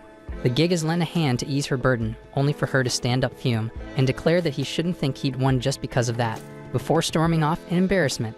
Later, after hauling a hefty load of stone back to the village, the troll chief asked what Liam planned to do with it all. So Liam explained that he intended to extract metals from the stones by summoning Gnome and Salamander to heat and melt the rocks in a forge, separating the metals. Once completed, the nobleman obtained portions of gold, copper, and silver, but mostly a substantial amount of iron. Unfortunately, aside from these, almost no high-grade mithril was yielded. Raiden clarified that mithril is an extremely rare metal in the human world and nearly impossible to come by, yet Liam remained frustrated, hoping to find even a little more of this material in the troll quarry for the production of magical armors and masks. However, since there wasn't enough to craft powerful armors, Liam announced he might try other methods, although Raven was quick to warn that such efforts were bound to fail. Either way, Liam didn't see failure as a disaster, a stance that provoked a hearty laugh from the dragon, who joked about the young man's carefree outlook. For him, failing was neither a total loss nor an outright win. According to Liam, that's pretty much how he viewed magic. You have to keep at it until you master the technique. With this mindset, Liam had Salamander melt the iron and instructed Gnome to fashion a mold to pour the molten metal into. Once everything was set, he channeled Raiden's power through the mold. Recalling how Scarlet's armor had become far stronger once it was given a name, Liam figured he could repeat the process with iron armor. Before long, he christened the equipment Apollo Meing Sun, believing that naming it to match the mold would endow the garment with even greater power. Incidentally, Liam had used the same naming strategy for everyone in the village, giving each a name that suited their essence, and it was remarkable to observe how they all evolved according to the names they were given. In the end, Liam successfully produced magical iron armor, and even Raven had to admit that Liam's idea was brilliant and that he had fully realized his intention. Without a doubt, Liam provided endless amusement in the dragon's life. In the late afternoon, Liam racked his brains, searching for fresh names to empower more armor since he couldn't repeat the same one. Raiden then remarked that naming things was a primitive trick any human could pull off, and Liam agreed that it was precisely because it was so basic that its magic dwindled when overused. The next day, after some serious mental gymnastics, he managed to forge 15 more armors, handing them out evenly to 5 elves, 5 werewolves, and 5 Gigas. During the first training session with these new armors, Guy and Chris got into it again, and Liam mused about pairing them up in the same group since they were so infatuated with each other. Perhaps a little friendly competition between them would spark the kind of internal rivalry that boosts their mission outcomes. However, tension mounted when a group of humans on horseback showed up, their malicious smiles widening at the sight of the elves. Without wasting a moment, the humans decide to chase after the elves, apparently eager to snatch everything up for the black market. But Reyna stayed cool as a cucumber and whispered something into Mina's ear. Catching the hint, Mina slowly approached the men. They assumed the elf was surrendering willingly, until she smashed the leader's face with a punch and swiftly took down several of his cronies. Liam watched the scene with pride, remembering how defenseless the elves used to be. Now, with many of them donning the armors he had crafted, they could stand up to threats. Yet just then, the bandit leader crept up behind Liam and pressed a knife against his throat. Even so, Guy, Chris, and Reyna breathed a collective sigh of relief, glad that it was Liam who was taken hostage. The bandit roared his seriousness, baffled by the reaction of these creatures, until Liam launched a power missile straight down the man's throat, ending him on the spot. Terrified by such raw power, the remaining humans scattered in a mad dash to flee. Following their victory, Liam stepped into the otherworld and performed a mass invocation of Celsius, ordering them to expel the seawater from the item box, separate the fresh water from the salt, and return both back to the box. The elementals grasped the command and executed the process, boosting the village's water supply for the new residents. Meanwhile, the very first Windine that had evolved into Celsius thanked her master for everything he had done. Her realm had expanded so much that she even learned to possess human objects, but she worried about catching hell from the Spirit King if she overused that ability. Liam was taken aback to learn such a king existed and grew curious about what the elemental meant by possessing objects. She explained that a mid-level spirit learns to possess things, which is why so many pieces of equipment are inhabited by spirit powers. With that in mind, Liam forged a pact with Celsius and dubbed her Celsius Zero. After the transformation, the mage crafted another suit of armor and had Zero possess it. In the end, the process was a success, filling Liam with pride. Later, as he distributed the spirit-powered armors to his main allies, Liam grew even more excited to see that they could now cast spells. The trio was thrilled with the newfound strength, even though Chris and Reyna were wiped out from the high mana consumption. Despite his own fatigue, Guy vowed to use all this power to protect the people, prompting the other two to pledge the same. Amidst all this, Liam contemplated the incredible potential of mass-producing more mid-level spirit-possessed armors, believing it would provide the strength necessary to safeguard the nation. Yet Raiden thought Liam was damn naive. After all, if these three superior species were equipped with the new magical armors, they'd collectively wield the power of an entire army, capable of toppling another nation. And such immense power could be catastrophic if it fell into the wrong hands. Several days later, Liam made his way back to his hometown, where Asuna and Jody had been anxiously awaiting his return. They immediately chastised him for his recent absences, and then demanded that he fork over some cash, since he always takes all the money from their quests. Then at home, Liam surprised them by handing over a generous portion of the money that Scarlet had paid him to keep Raiden's existence a secret. The girls were utterly stunned by the enormous sum, yet they decided to hold on to it for themselves. Without wasting time, they head out shopping with the money. Instead of buying things for themselves, these naive choose to purchase a gift for Liam, who apparently has a ton of money already. They buy the only magic book available in the entire city, and from it, Liam learns a new spell. He thanks the two girls and then takes them to an inn where he reveals that he's in the process of building a country. They are shocked by his announcement. Then when he asks them to live with him there, he expects them to refuse, but Liam is surprised when they agree to follow him to the ends of the earth. They're all set to start the journey immediately, but Liam insists he must first master the new spell he learned from the magic book. He casts a spell called Dust Box, and before his eyes, a black box materializes. He spams the incantation repeatedly until he's confident he's reached the peak of his skill, then decides to test it out, explaining to the girls that the dust box works just like an item box, and its capacity is determined by the caster's mana. Curious about the differences, the girls watch as Liam places a slice of their food inside for 1 minute. When he retrieves it, the food reeks unmistakably of his grandma's foot. Realizing that this spell quickly spoils anything stored within it, Liam notes that while the dust box might be useful in certain special cases, he's not yet sure how best to apply it. At that moment, he spots a waitress carrying a bottle of wine. Without hesitation, Liam chases after her and manages to snag a bottle of freshly squeezed grape juice instead. He decides to mix in some yeast with the juice and then places the concoction in the dust box for 5 minutes, eager to see what happens next. When he retrieves it, the grape juice has transformed into wine, and Liam realizes his hunch was correct. The dust box ferments things lightning fast. Intrigued, he ponders what other uses it might have, but first he decides to test the precise relationship between time and fermentation. He places 10 bottles of grape juice into the dust box at 1-hour intervals, then calls Jody for a taste test, noting that although she appears young, she's a veteran hunter. Jody starts with the bottle that has been in the box for 1 hour and moves sequentially up to the one that's been in for a full 10 hours. As Liam watches her gulp down each glass, he begins drooling, nostalgically recalling the wild drinking parties he used to have with his friends. Meanwhile, Asuna accuses him of ogling Jody and promptly smacks the pervert out of him. Once Jody finishes her assessment, she declares that the 1-hour sample tastes like wine aged 1 year, while the 10-hour sample has the depth of a 10-year vintage. So Liam concludes that 1 hour in the dust box is equivalent to 1 year of natural fermentation. After the experiment, he takes Asuna and Jody back to his village, where they're astonished to see 3 different races working under his command. Bonds are quickly forged, and that night the village throws a lively party in celebration. The next day, they head into the forest and discover a bounty of wild fruit trees. Liam instructs everyone to collect the fruits so that he can turn them into wine and launch his own alcohol brand. True to form, Guy and Chris begin competing over who can pick the best fruit, prompting Reyna to scold them for harvesting from the same trees. Suddenly, Liam hears someone crying out in pain. Rushing over, he sees a pale man attacking one of the evolved trolls.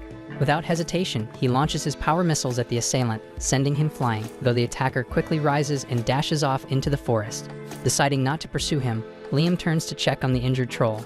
Guy is already attempting to revive it when unexpectedly, the pale man, now looking even more ghastly, lunges at Guy like a zombie. But despite the chaos, Guy manages to hold him back and restrain him, though the man remains uncontrollably frenzied. Liam suspects that the man might be suffering from a negative status effect, so he casts a dispelling spell on him. As the spell takes hold, the man's agitation subsides, his bite wounds begin to mend, and eventually he falls into a deep, sound sleep. Observing this, Jody deduces that the man was likely bitten by a vampire, which temporarily turned him into one. Her conclusion draws ridicule from the others, who call her foolish since they insist that vampires can't emerge in the sunlight. However, Jody, armed with a wealth of knowledge beyond theirs, insists that it must have been a Dracula, a rare, mutated vampire born only once every few centuries, so potent that its influence renders other vampires immune to sunlight. Realizing that they are now up against a truly formidable foe, Liam orders everyone to gather as much intelligence as possible. Before long, a werewolf bursts into the village with dire news. He has spotted an army of 10,000 vampires about 10 kilometers away. Panic erupts as the werewolf scout reports that this horde also includes other creatures like goblins and orcs. This overwhelming evidence convinces Jody that a Dracula is indeed at the helm of the vampire army. Raina remarks that vampires are typically a timid and reclusive species, and it appears that this Dracula has incited them to violent behavior. The group debates whether to directly confront the vampire army, but fear soon sets in over the possibility of being bitten and transformed into vampires themselves. Deciding that immediate action is necessary, Liam orders the evacuation of all nearby villages and dispatches his subordinates to issue warnings, even though by that time, the vampires have already seized several villages. One witness recounts how an entire village of orcs was overpowered by the vampires and turned into one of them, noting that a single exceptional vampire led the charge. All the lesser vampires bowed before him, and he even used magic to resurrect those lost in battle. Amid the growing crisis, Liam declares that he knows how to swiftly counter the vampire menace. He sends his elite servants into battle, equipping them with the elemental magic armors he designed. In the ensuing clash, Raina unleashes her water magic to drown the vampires, while Chris hurls explosive spells to scatter their ranks. Guy channels his earth magic to create shockwaves that fling the vampires into the air, and Asuna and Jody, armed with a sword and bow respectively, strike down their foes with swift, precise attacks. Observing the chaos from a safe distance, Liam kept a keen eye out for the arrival of the enemy leader, while his loyal servants had just managed to decimate a host of vampires before electing to retreat.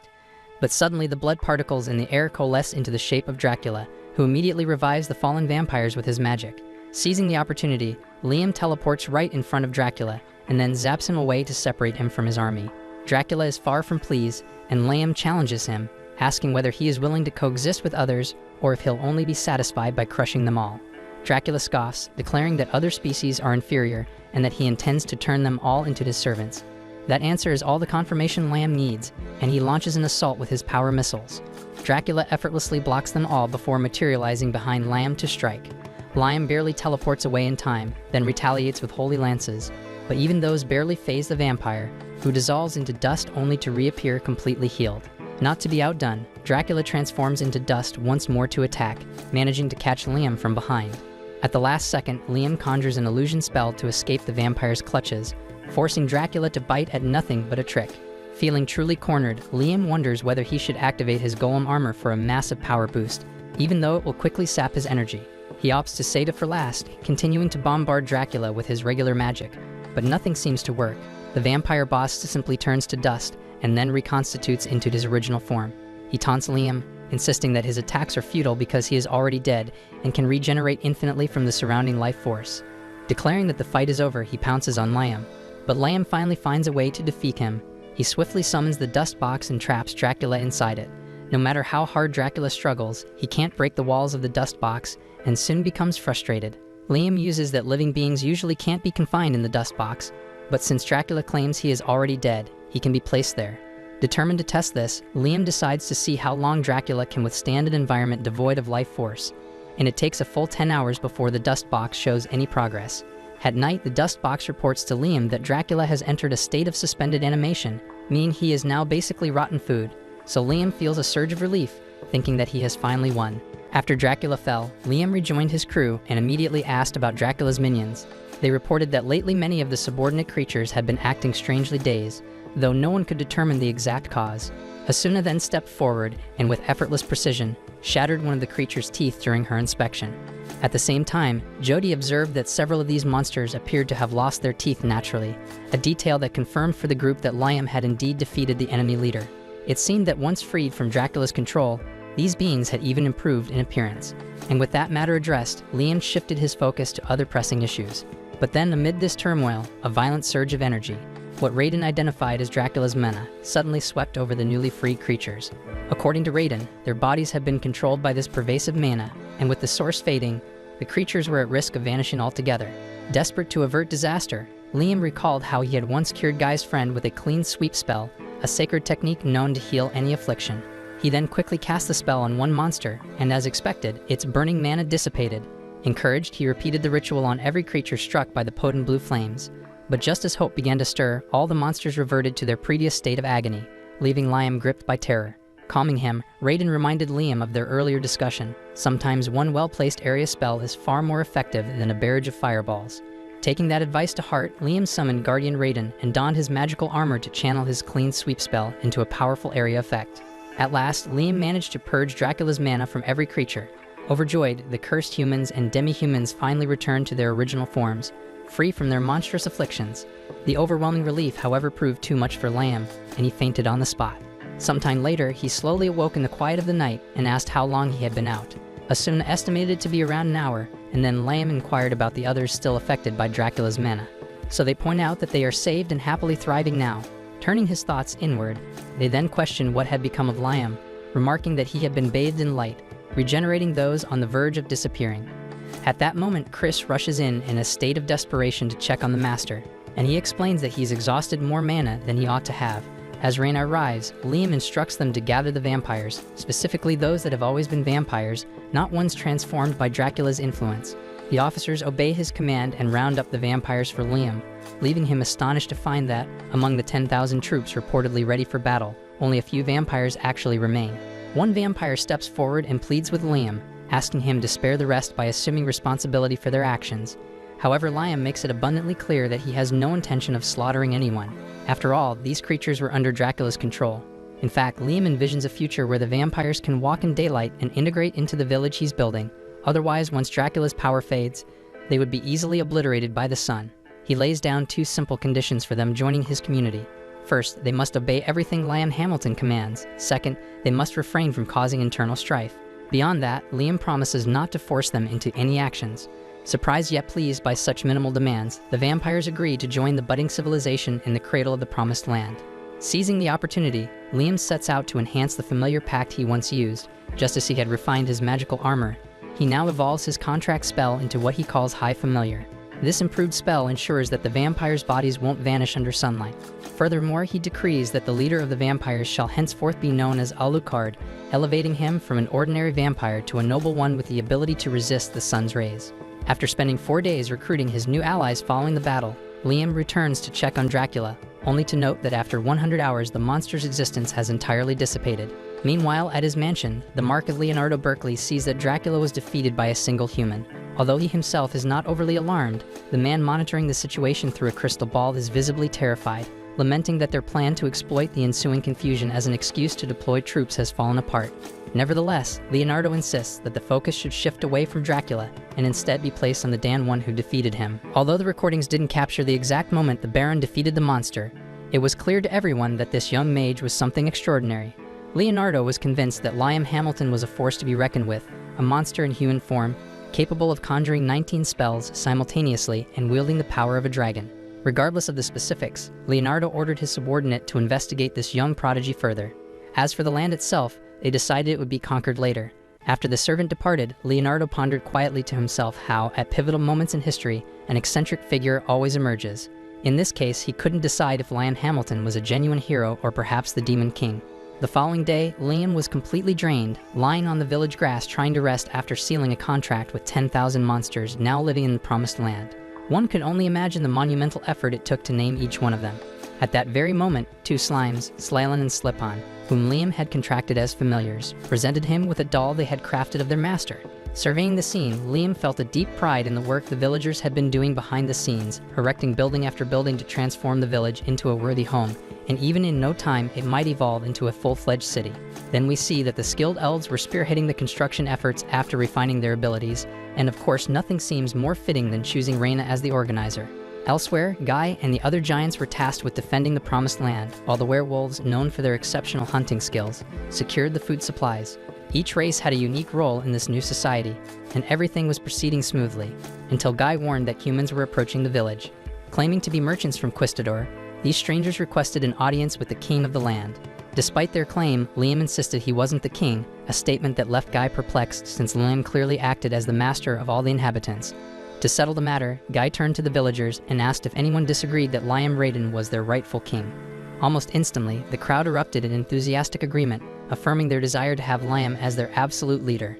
In a dramatic twist, Raiden himself mysteriously appeared in mid-air and declared Liam the undisputed ruler of this land, leaving Liam both bewildered and burdened by this unexpected mantle. A few hours later, Liam visits Scarlet, who has been anxiously waiting for him. She confides that she's been scrutinizing the internal workings of the Jamil Kingdom these past few days, but so far she hasn't uncovered any concrete evidence. Still, she remains convinced that the king and his ministers are hiding something and will not relinquish that land without a fight. The real mystery, however, lies in the fact that the princess has been unable to determine the cause of their secretiveness. Curious, Liam asks if Guardian Raiden might have any insight, but the dragon remains silent. So Liam speculates that the answer may be tied to the nature of humans. Scarlet muses that it might be something so trivial that even Raiden cares little for it, yet Liam is satisfied knowing that the Jamil Kingdom will not give up its territory easily. He then asks Scarlet to accompany him on his next journey, but she prefers to continue her investigation a bit longer. With a promise to return and see the princess, who blushes at his affectionate words, Liam departs. Back in the village, Liam turns once more to Raiden for guidance, insisting that Raiden's silence earlier must have a purpose as he never lies. Not long after, Raiden, recognizing that Liam has grown far beyond the mindset of a mere 12-year-old, challenges him to understand what it truly means to be a guardian. Though Liam guesses it has something to do with being a protector, he admits he isn't entirely sure what exactly he is meant to protect. In response, Raiden teleports Liam to a mysterious chamber adorned with archaic inscriptions. Raiden instructs him to infuse the space with his mana, explaining that after his last battle, Liam's level has increased so much that his mana reserve should be more than sufficient. Following Raiden's command, Liam channels his mana into the chamber, and to his astonishment, a secret passage grinds open in the floor, leading underground. Descending the stairs, Liam is overwhelmed by a sensation akin to the one he experienced when he first discovered the Magipedia. He suspects that he has stumbled upon yet another ancient artifact of memory. Impressed by Liam's ingenuity, Raiden confirms that the cryptic writings on the walls are indeed remnants of ancient memories, and that the entire chamber is akin to an artifact, a repository of forbidden long-lost spells. Curious, Liam asks if these inscriptions might contain spells. Raiden explains that much like crows, which have a penchant for gathering shiny objects in their nests, dragons too hoard ancient and forbidden spells in their sanctuaries. For instance, Liam is now standing in a dragon's nest, a place where ancient and forbidden spells have been collected over the centuries, and the spell Liam sees on the wall is merely the first of many. And as he increases his mana, new seals will break, granting him access to other spells. Remarkably, Guardian Raiden notes that Liam is the first human in centuries to break this initial seal. Brimming with excitement, Liam eagerly captures the spell inscribed on the wall, noting that the process mirrors how one would absorb a grimoire or consult the Magipedia. Determined to test his newfound power, he attempts to conjure 19 spells simultaneously, but all that appears are ephemeral bubbles that vanish without a trace. Raiden explains that Liam's mana is being nullified, but before he can elaborate further, Liam experiments with other spells, all failing in a similar fashion. He soon deduces that this mana cancellation is deliberately preventing anyone from using the ancient spell in this sacred place. When Raiden confirms his suspicion, Liam makes another attempt. He encases himself in shimmering bubbles and dashes outside, only to have his spells cancelled once again. Undeterred, he retreats to the Raiden's nest and decides to activate the old spell using a stone he picked up outside. However, when he hurls the stone at one of the bubbles, nothing happens. Next, he fires a magic missile at the bubble, which splits it neatly in two. At that moment, Liam realizes that physical attacks seem ineffective, and the spells are being absorbed and merely multiply the bubbles. Raiden then reveals that the true challenge here is to solve the riddle and master the spell. He offers a clue: the bubbles multiply. According to Raiden, a wizard of Liam's caliber should be able to activate spells simultaneously. There should be one activation line that triggers the old spell, while the other lines are used to disrupt the multiplying bubbles with precise attacks. Although this method is slow, it proves effective. However, Liam believes he can expedite the process by invoking a contract. He calls forth a clone to assist with the strategy, announcing that he'll use one activation line for the contract invocation, and the remaining 18 to practice triggering the old spell. With renewed determination, he conjures the bubbles once more and begins the activation process, while his clone launches power missiles to shatter the bubbles. Raiden observes with approval as this combined tactic appears to accelerate the procedure. Liam resolves to maintain the assault for an hour until the activation is complete. True to form, an hour later, his strategy succeeds and Liam masterfully harnesses the ancient spell, leaving even Raiden thoroughly impressed by how swiftly it was accomplished. Afterwards, Liam departs the nest and summons his item box, using it to drop a massive rock onto his clone. In response, the clone automatically casts the ancient spell, Shield of Absolute Strength, which not only repels the impact, but is itself obliterated along with the rock. Essentially, before it shatters, the shield can completely deflect one physical blow, no matter how formidable. However, if faced with multiple small projectiles, like 2 tiny stones, the shield only intercepts the first, leaving subsequent attacks unguarded, and it offers no protection against magical assaults. With this in mind, several clones begin pelting Liam with stones. In defense, he repeatedly conjures the Shield of Absolute Strength while continuing his spell activation, forming multiple barriers around himself, each one absorbing a separate stone. The mage muses that his experiment now resembles a war scenario. Imagine thousands of arrows raining down, and that if attacks become too rapid, this method might eventually prove insufficient. Nonetheless, he is confident he can manage as his mana reserves continue to grow. Finally, Raiden announces that an absolute magic shield has been sealed on the next floor, meaning Liam must level up if he wants to access that area. Yet recalling that the artifact was originally crafted by Raiden himself, Liam believes he might shatter the seal immediately by substituting raw physical strength with potent magic. With that idea in mind, he envisions channeling every available spell line to activate a single powerful effect, planning to mentally simulate the process until he can correct any errors. After all, Raiden had mentioned that manipulating causality was key. After meticulously calculating each step in his mind, Liam finally manages to awaken the absolute magic shield. So impressive is his feat that even Raiden metaphorically tips his hat in respect, acknowledging that Liam has mastered one of the most challenging ancient spells in a remarkably straightforward manner. Elated by his breakthrough, Liam conjures 19 power missiles and continuously activates the absolute magic shield to ensure that everything operates smoothly. As he practices, Raiden reflects on the fact that no human has undone the seals of those ancient ruins in centuries. But Liam Hamilton not only shattered them, but also activated a long-forgotten spell in his own unique way. Later, while standing beside a shadow spirit, Liam is seen behaving curiously, prompting Raiden to ask what he's up to. The young mage explains that he's training his sense of smell to detect mana presence. Raiden surmises that this ability would enable him to effectively deploy both physical and magical barriers, and Liam confirms that, though he wonders if combining both types wouldn't sometimes be more efficient. Liam elaborates that while not impossible, he's striving for a method that is more efficient, one that consumes less mana.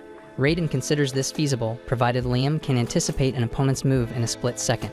Regardless, Raiden offers high praise for Liam's relentless drive to evolve and push the boundaries of magic. A few days later, while Liam was going about his routine, Asuna burst in with an urgent message from Guy, who insisted on seeing him immediately. Without delay, Liam teleported to Guy's location, where he found several knights standing guard in front of a group of trolls.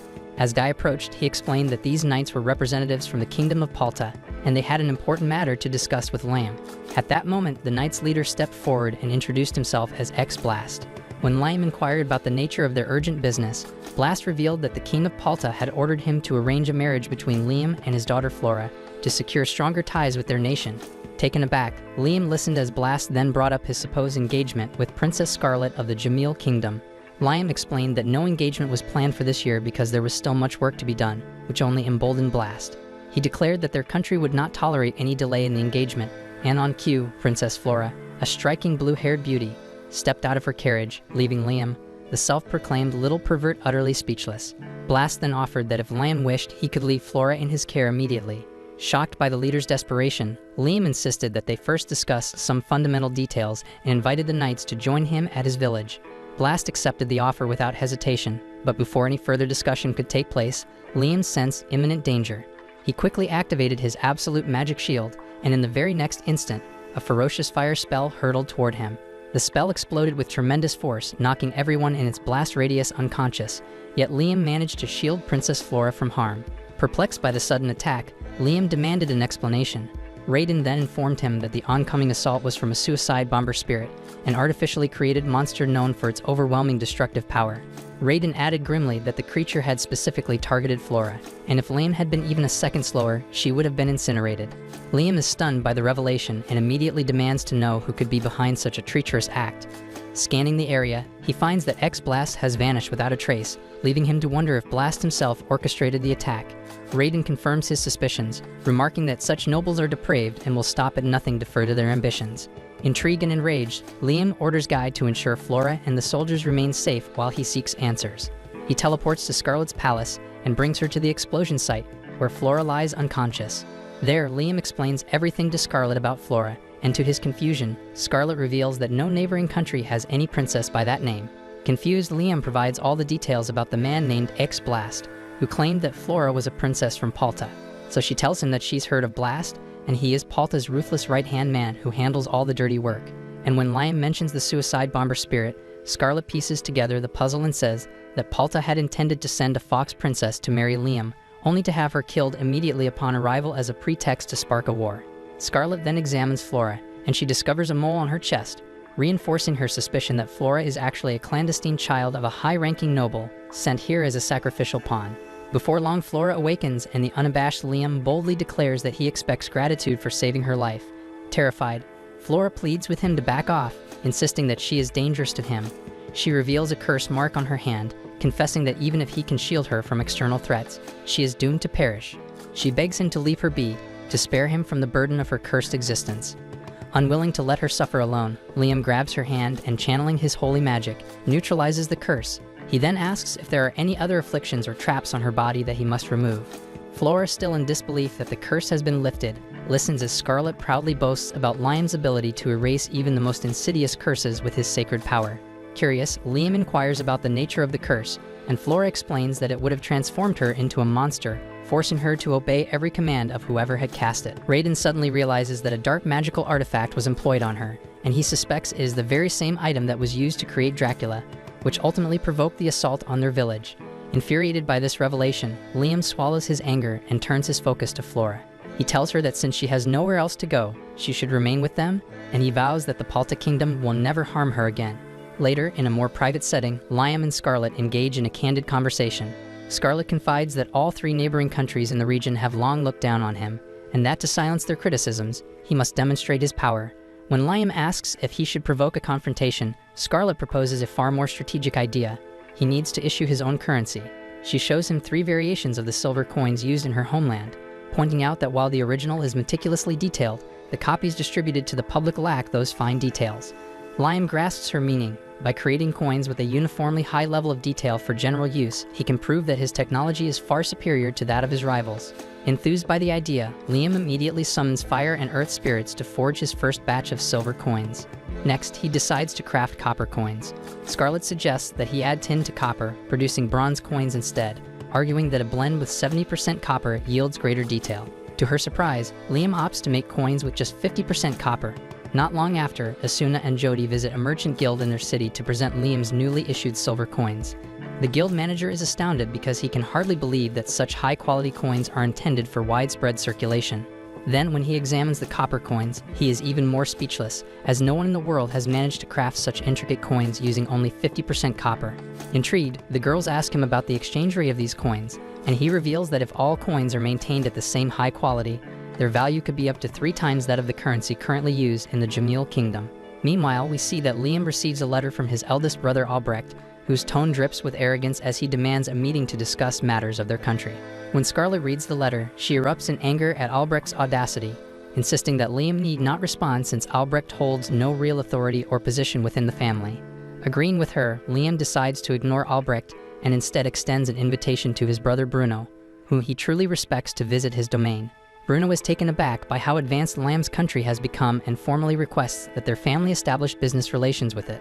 Although Liam is initially surprised by this proposal, he consents because Bruno's request appears sincere. But before finalizing the deal, Liam reaches out to Scarlet telepathically for advice. She advises him to treat Bruno with kindness regarding taxes and business regulations, but to be stern with Albrecht if he ever appears, demonstrating that while he values his friends, he won't tolerate any disrespect. Satisfied with the council, Liam finalizes the business arrangement with Bruno and later retreats into his pocket dimension. In his private training, Raiden comments that leveraging currency to assert dominance is clever, but it only works on the perceptive people. He worries that unintelligent invaders might keep trying to overrun Liam's territory, and Liam needs to train to fight them off. So Liam begins contemplating how to improve his combat prowess, acknowledging that magic alone has its limits. Raiden suggests that Liam can use his magical energy to fortify his body, though Liam initially struggles to grasp the concept. Raiden then demonstrates by channeling his mana throughout his body, and with a sudden flash, he appears before Liam as a diminutive little rude girl. Startled by this unexpected transformation, Liam watches as the lowly dragon circulates his magic through his limbs, leaping effortlessly around the room. Inspired, Liam tries to replicate the technique. He concentrates his mana into his legs and attempts a high jump, but he cannot sustain the form for long and ends up crashing down. Raiden is impressed by how quickly Liam adapts, even though he still has much to learn. He then conjures several magic-absorbing bubbles around Liam's head, hands, and feet, instructing him to fill each with varying amounts of mana to hone his control. Although Liam initially fumbles with the process, he perseveres, training tirelessly until he can seamlessly circulate his magical power throughout his body. After Liam became proficient in channeling mana through his body, Raiden announced that it was time to move forward with the training. In an unexpected move, the dragon momentarily fused with Liam before separating again, refining an essential aspect needed for the next phase of their training. Without warning, Raiden conjured a rope fashioned entirely of light from his palm and announced that they were to engage in a tug-of-war challenge. When instructed to pull the rope, Liam tugged with all his might, yet the rope remained stubbornly immobile. Raiden explained that to set it in motion, Liam needed to infuse additional mana into his hand. Instantly, Liam channels about 10% of his mana into his grip, managing to budge the rope ever so slightly. In response, Raiden mirrors the move. Realizing the lesson, Liam deduces that the purpose of the exercise is to measure the mana expenditure required to fortify oneself and then adjust his own output accordingly. And Raiden tells Liam that he is right. Focusing intently on the glowing mana coursing through the rope, he fine-tunes his control to match Raiden's flow. Suddenly, Raiden shifts tactics, channeling his mana into the open air rather than the rope, making it far more elusive to detect. Although Liam struggles to keep pace, he persists until the end, at which point Raiden announces that he has passed the second round of training. For the final challenge, the dragon commands Liam to unleash as many magic missiles as he can at once. Expecting to fire his standard 19, Liam surprises himself by launching 29 missiles in a single burst, even though his overall mana capacity remains unchanged. With a smug smile, Raiden explains that by refining his sensory perception and mana control, Liam has effectively optimized his spell casting efficiency. Overjoyed by this revelation, Liam realizes that he now possesses the refined skills needed to wield his immense power with precision. The following day, Liam convenes a meeting with his key underlings at Scarlet's mansion. During the discussion, Reina points out that they are running low on salt and drinking water. Liam assures her that he will replenish their supplies. This prompts Asuna to wonder aloud how he manages to procure these resources in the first place. Liam explains that he simply dispatches a clone to the sea, then uses his item box to separate the salt from the water. The girls, however, feel that there must be a more efficient method. After all, as their leader, Liam shouldn't be burdened with such menial tasks. He says that he will think about it when Scarlet rises from her seat and asks Raiden whether there are any saltwater lakes or similar places nearby where they might mine salt near the Promised Land. Raiden now fully embraces the lowly lifestyle even when he is inside Lamb, and tells Scarlet that there might be a promising source of salt to the southwest of the city. After all, wild cattle and sheep are known to graze there. Although the others are puzzled about the connection, Scarlet quickly explains that these animals have an insatiable habit of licking rock salt. They agree to investigate the area later, wrapping up the meeting on that note. As the group leaves the room, Asuna wistfully suggests that if their kingdom had an ocean, their salt problem would be solved once and for all. Scarlet chimes in with an intriguing historical tidbit. Long ago, this region was once washed by an ocean until, during the War of the Three Dragons, Raiden hurled a mountain that severed the ocean from the Promised Land. Liam is stunned by the sheer scale of power that the dragon within Raiden possesses.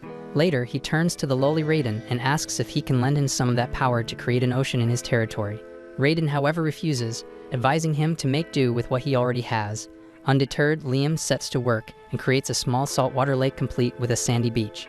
He explains that this miniature ocean is connected to the real one through his item box, ensuring it will never run dry. The girls are immediately thrilled by this innovation. Seizing the opportunity, Asuna and Scarlet conspired to persuade Liam to let them swim in the pool. Liam, who secretly enjoys the thought of seeing them in their swimsuits, happily agrees, and they spend the entire day frolicking in the water. The following day, as Liam drops Scarlet off at her home, she receives a troubling message about a severe drought in her mother's homeland. Liam reassures her that if water is scarce, he can easily supply it. When Scarlet hesitates and asks if he's truly confident about this plan, Liam explains that offering water will not only help but also forge a stronger bond with her country. After all, it's his duty to support his neighbors. And true to his generous nature, he refuses to charge for the water. Energized by the offer, Scarlet rushes off to inform her father. Back in his territory, Liam directs his water spirits to get to work, filling barrels with clean, drinkable water. As the spirits busily fill the containers, Raiden suddenly warns Liam that all his benevolent efforts might ultimately prove futile. Puzzled, Liam asks for clarification, and Raiden explains in a caustic tone that both ordinary people and the powerful are often stupid and arrogant. She believes that his free acts of charity will only breed suspicion, as people might think he has ulterior motives. Unfortunately, her prediction soon comes true. Scarlet later informs Liam that her father has turned down his offer, insisting that his country is fully capable of handling the drought on its own. According to Scarlet, they are currently dispatching relief packages to the worst-hit areas, but they simply cannot teleport water on the scale that Liam could. In a sudden burst of inspiration, Raiden suggests they could end the dry spell by inducing rain over the region, and Liam gets curious about that idea. And she mentions that among the most advanced holy magic spells, there exists one to control the weather. Liam is thrilled at the prospect but quickly realizes that he's not quite ready to wield such power. Moreover, he worries that if he tries to assist the kingdom with unapproved magic, it might offend them, so he opts for a more diplomatic, measured approach instead. Before long, Liam meets with his brother Bruno to present a new plan. Given that Bruno is a low-ranking noble, Liam figures that providing relief to disaster-struck regions would not only be a humanitarian act, but also a significant achievement that could bolster Bruno's standing. According to the plan, Liam would use his item box to teleport water to the areas in need, and Bruno would handle the official distribution. Bruno is enthusiastic, but asks for a few days to work out the logistics and costs associated with water and transportation. Liam, however, dismisses the need for profit because he's doing this out of genuine concern, not greed. While Bruno is pleased with the arrangement, the king of the Jamil kingdom isn't and sends a group of nobles to Liam's residence to prepare for his impending marriage with Scarlet. Raiden is convinced that the elaborate marriage preparations are merely a pretext, an excuse by the king to keep a close watch on Liam and prevent him from aiding the drought-stricken regions. In response, Liam muses that he could simply send one of his clones out to the affected areas so that he can teleport there later. However, just then, Guy bursts in with news. People from the Jamil kingdom are scouring the area, ostensibly to determine the perfect route for Scarlet's wedding procession. Realizing that his clone would now be exposed, Liam instructs Guy to monitor the Jamilian entourage and ensure they don't cause any mischief. Determined to outsmart the prying eyes, Liam decides to alter the appearance of his clone to avoid detection. He summons a clone and casts wind magic to give it a trendy faded hairstyle, but soon realizes that this unusual cut might actually raise more suspicion. Frustrated, he dismisses that clone, and then ties his own hair up neatly, then summons another clone, which naturally mirrors his current look. It dawns on him that his clones always replicate his most recent appearance, effectively resetting any previous modifications. Seizing this quirk, Liam comes up with a clever idea. He employs the High Familiar Contract spell to perform a gender bend on his clone, transforming it into an attractive hot girl. He names the transformed clone Amelia and verifies that she can wield magic just like he does before sending her off to handle his affairs in his stead.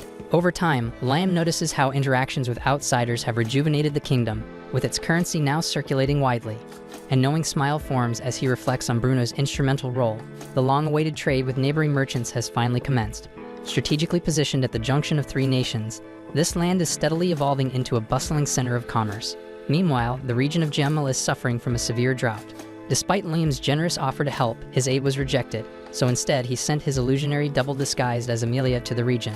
Liam notices that everyone is scrutinizing his every move, ensuring he doesn't send any more aid there. Not wanting to stir up further trouble, he decides to remain in his own territory.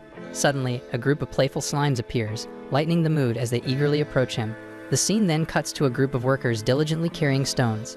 Lion, filled with admiration for their hard work, summons a group of gnomes and orders them to dig a trench along the road. It becomes clear that he is planning to build a new city road or a smooth sidewalk for carriages. The lowly dragon explains the process to him, stating that the black soil must be heated until it melts, then poured onto the road and left to solidify. Excited by the prospect of creating something lasting, Liam eagerly digs a trench about a meter deep, and the dragon confirms that this depth is ideal. He remarks that the Victory Road, used by triumphant armies to march to the palace, is an impressive achievement, and his construction is just as significant. Once the workers have gathered the black soil, Liam orders them to fill the trench with it. He then summons a group of salamanders to melt the soil until it liquefies. As the molten soil cools, it hardens into a perfectly smooth surface, and everyone watching is both amazed and thrilled by the result. Not content with just that, Liam decides to expand the roads leading out of the city. He envisions that when visitors arrive, they should find a well-paved path free of obstacles, a critical link connecting cities and nations. After the initial paving is completed, Liam lies down on the road, seemingly inspecting it or searching for a flaw. He then orders the salamanders to melt the top 10 centimeters of the surface, and next he commands the gnomes to adjust the road so that its center is slightly elevated.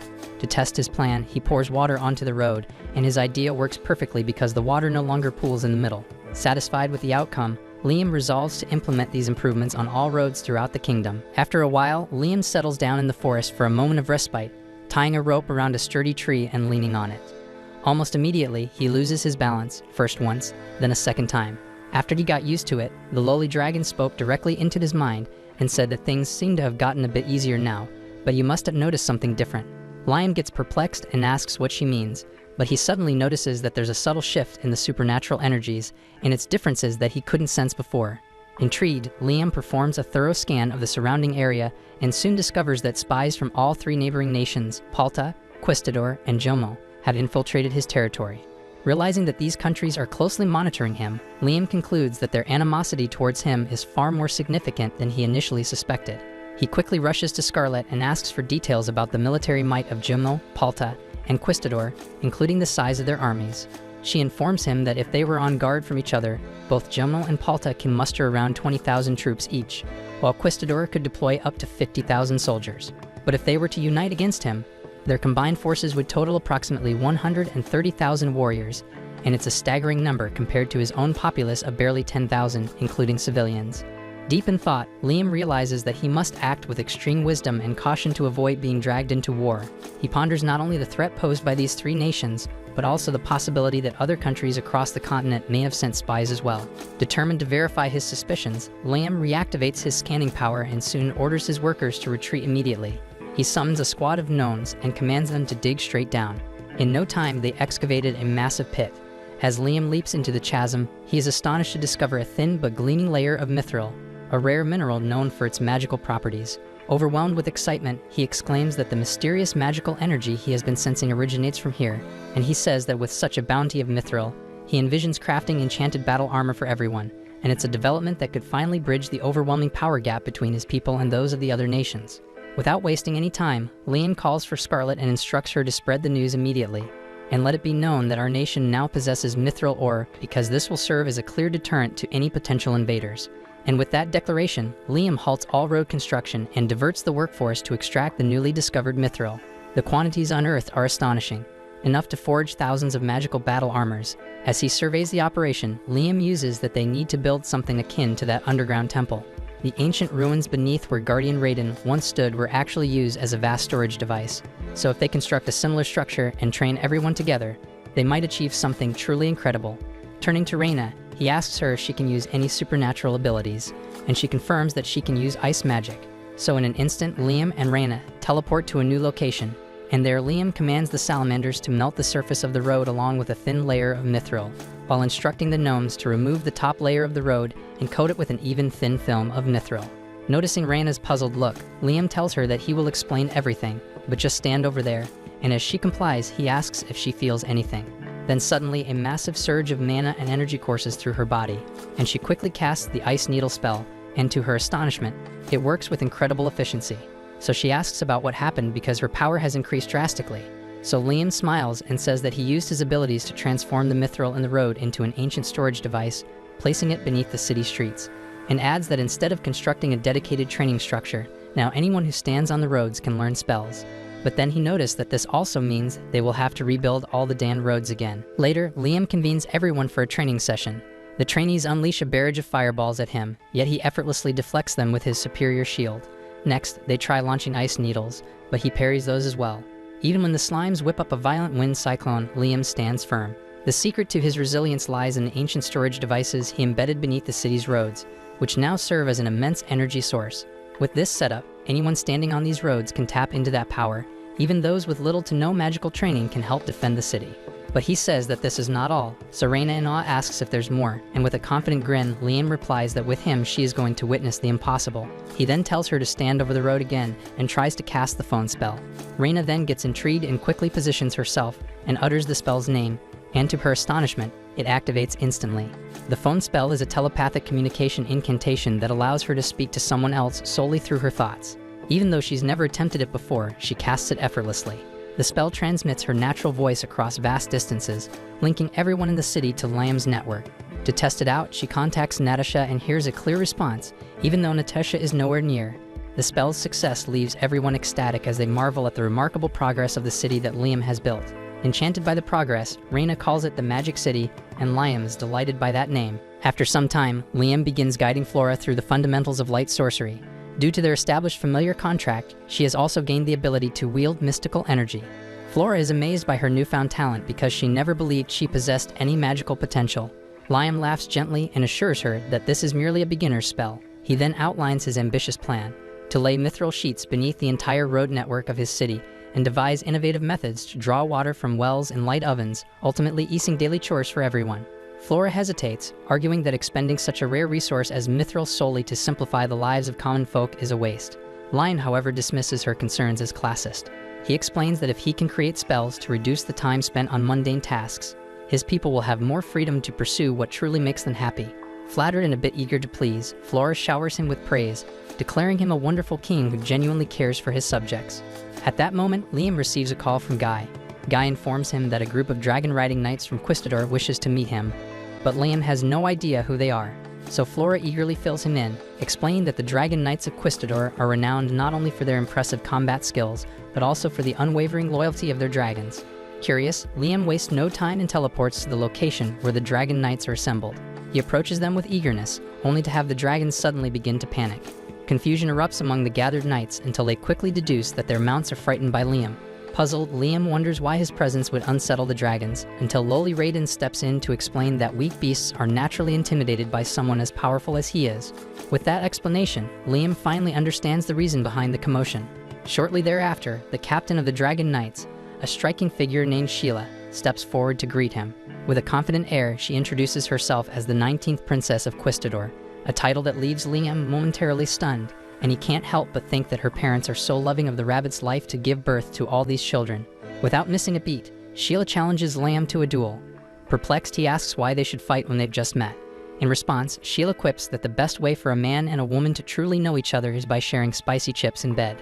Then with a teasing laugh, she adds that since she's never done that, and he's still just a kid at heart, she'll settle for the second best way instead, and it's exchanging hits. Liam still isn't eager to fight, but Sheila tells him bluntly that he can only prove himself worthy of an alliance with Quistador if he manages to impress her.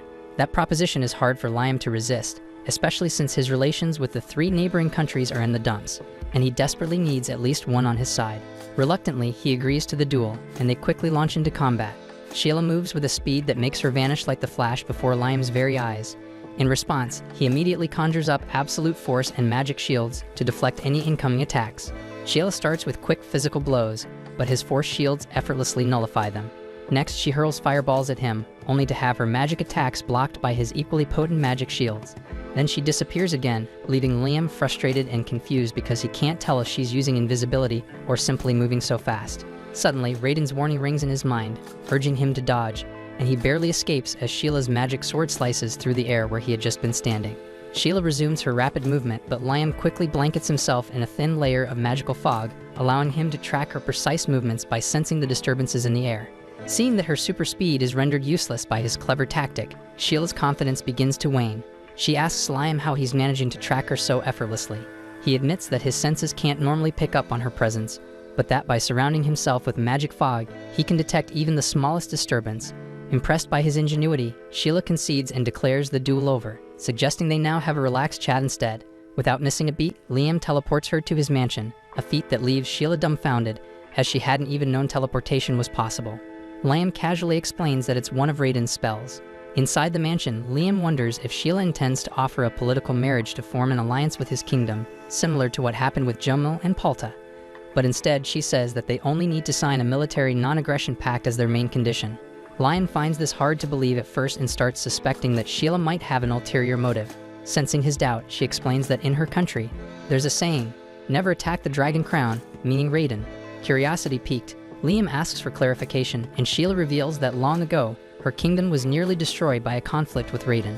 That's precisely why she came here personally, to verify that Liam possesses the power of the Great Dragon, and to do whatever is necessary to form a true alliance. After receiving advice from Raiden, Liam agrees to forge an alliance with Quistador. As the handshake seals the deal, Sheila begins sweating nervously, clearly relieved to have the matter settled, so Liam thinks that she must have been scared while dealing with him because he had Raiden's formidable power. Shortly after, Sheila asks for the name of his kingdom, but before Liam can answer, Raiden emerges in his imposing dragon form and proclaims that their kingdom is called Liam Raiden. Sheila starts shaking as if she had been struck by lightning at the sight of the divine dragon, and even after Raiden retreats back inside Liam, she remains visibly shaken. Despite her trembling, she continues discussing the details of the alliance, and as night falls, Liam decides to show her to her room. Stepping out of his mansion, Sheila is astonished by the vibrant lights emanating from every house. Liam explains that he has created a system that allows magic to be used freely within all the buildings of his city. Finding it hard to believe, Sheila insists on seeing it up close. Her wonder only grows when she learns that, in addition to light magic, Liam has developed spells for water and fire as well. Thoroughly impressed by the magical marvel that is his city, Sheila becomes even more intimidated by his strength when he mentions that it's all thanks to the mithril mine he discovered. She then asks if they possess plenty of magic stones too, but Liam shrugs, confessing he doesn't even know what those are. Regaining some of her composure, Sheila explains that magic stones are formed when excess magic power is concentrated and released during spellcasting. Intrigued, Liam experiments by casting a light spell, only to shock Sheila when he wastes no mana at all.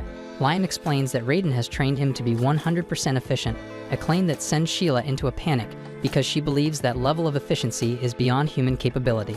After dropping Sheila off at her hotel, Liam turns to Raiden with burning questions about the magic stones. Raiden advises him to intentionally cast a spell inefficiently. Taking his advice to heart, Liam casts a spell at 0% efficiency, causing a significant amount of mana to be wasted. This excess mana transforms into glowing dust that settles on the ground. Raiden then explains that over time, this dust crystallizes to form magic stones. Liam then decides to scan the city using his detection skill to see if any magic stones have already formed. Faint signals guide him through the streets until he finally locates a sizable mass. Excited, he rushes to its location and begins digging it out.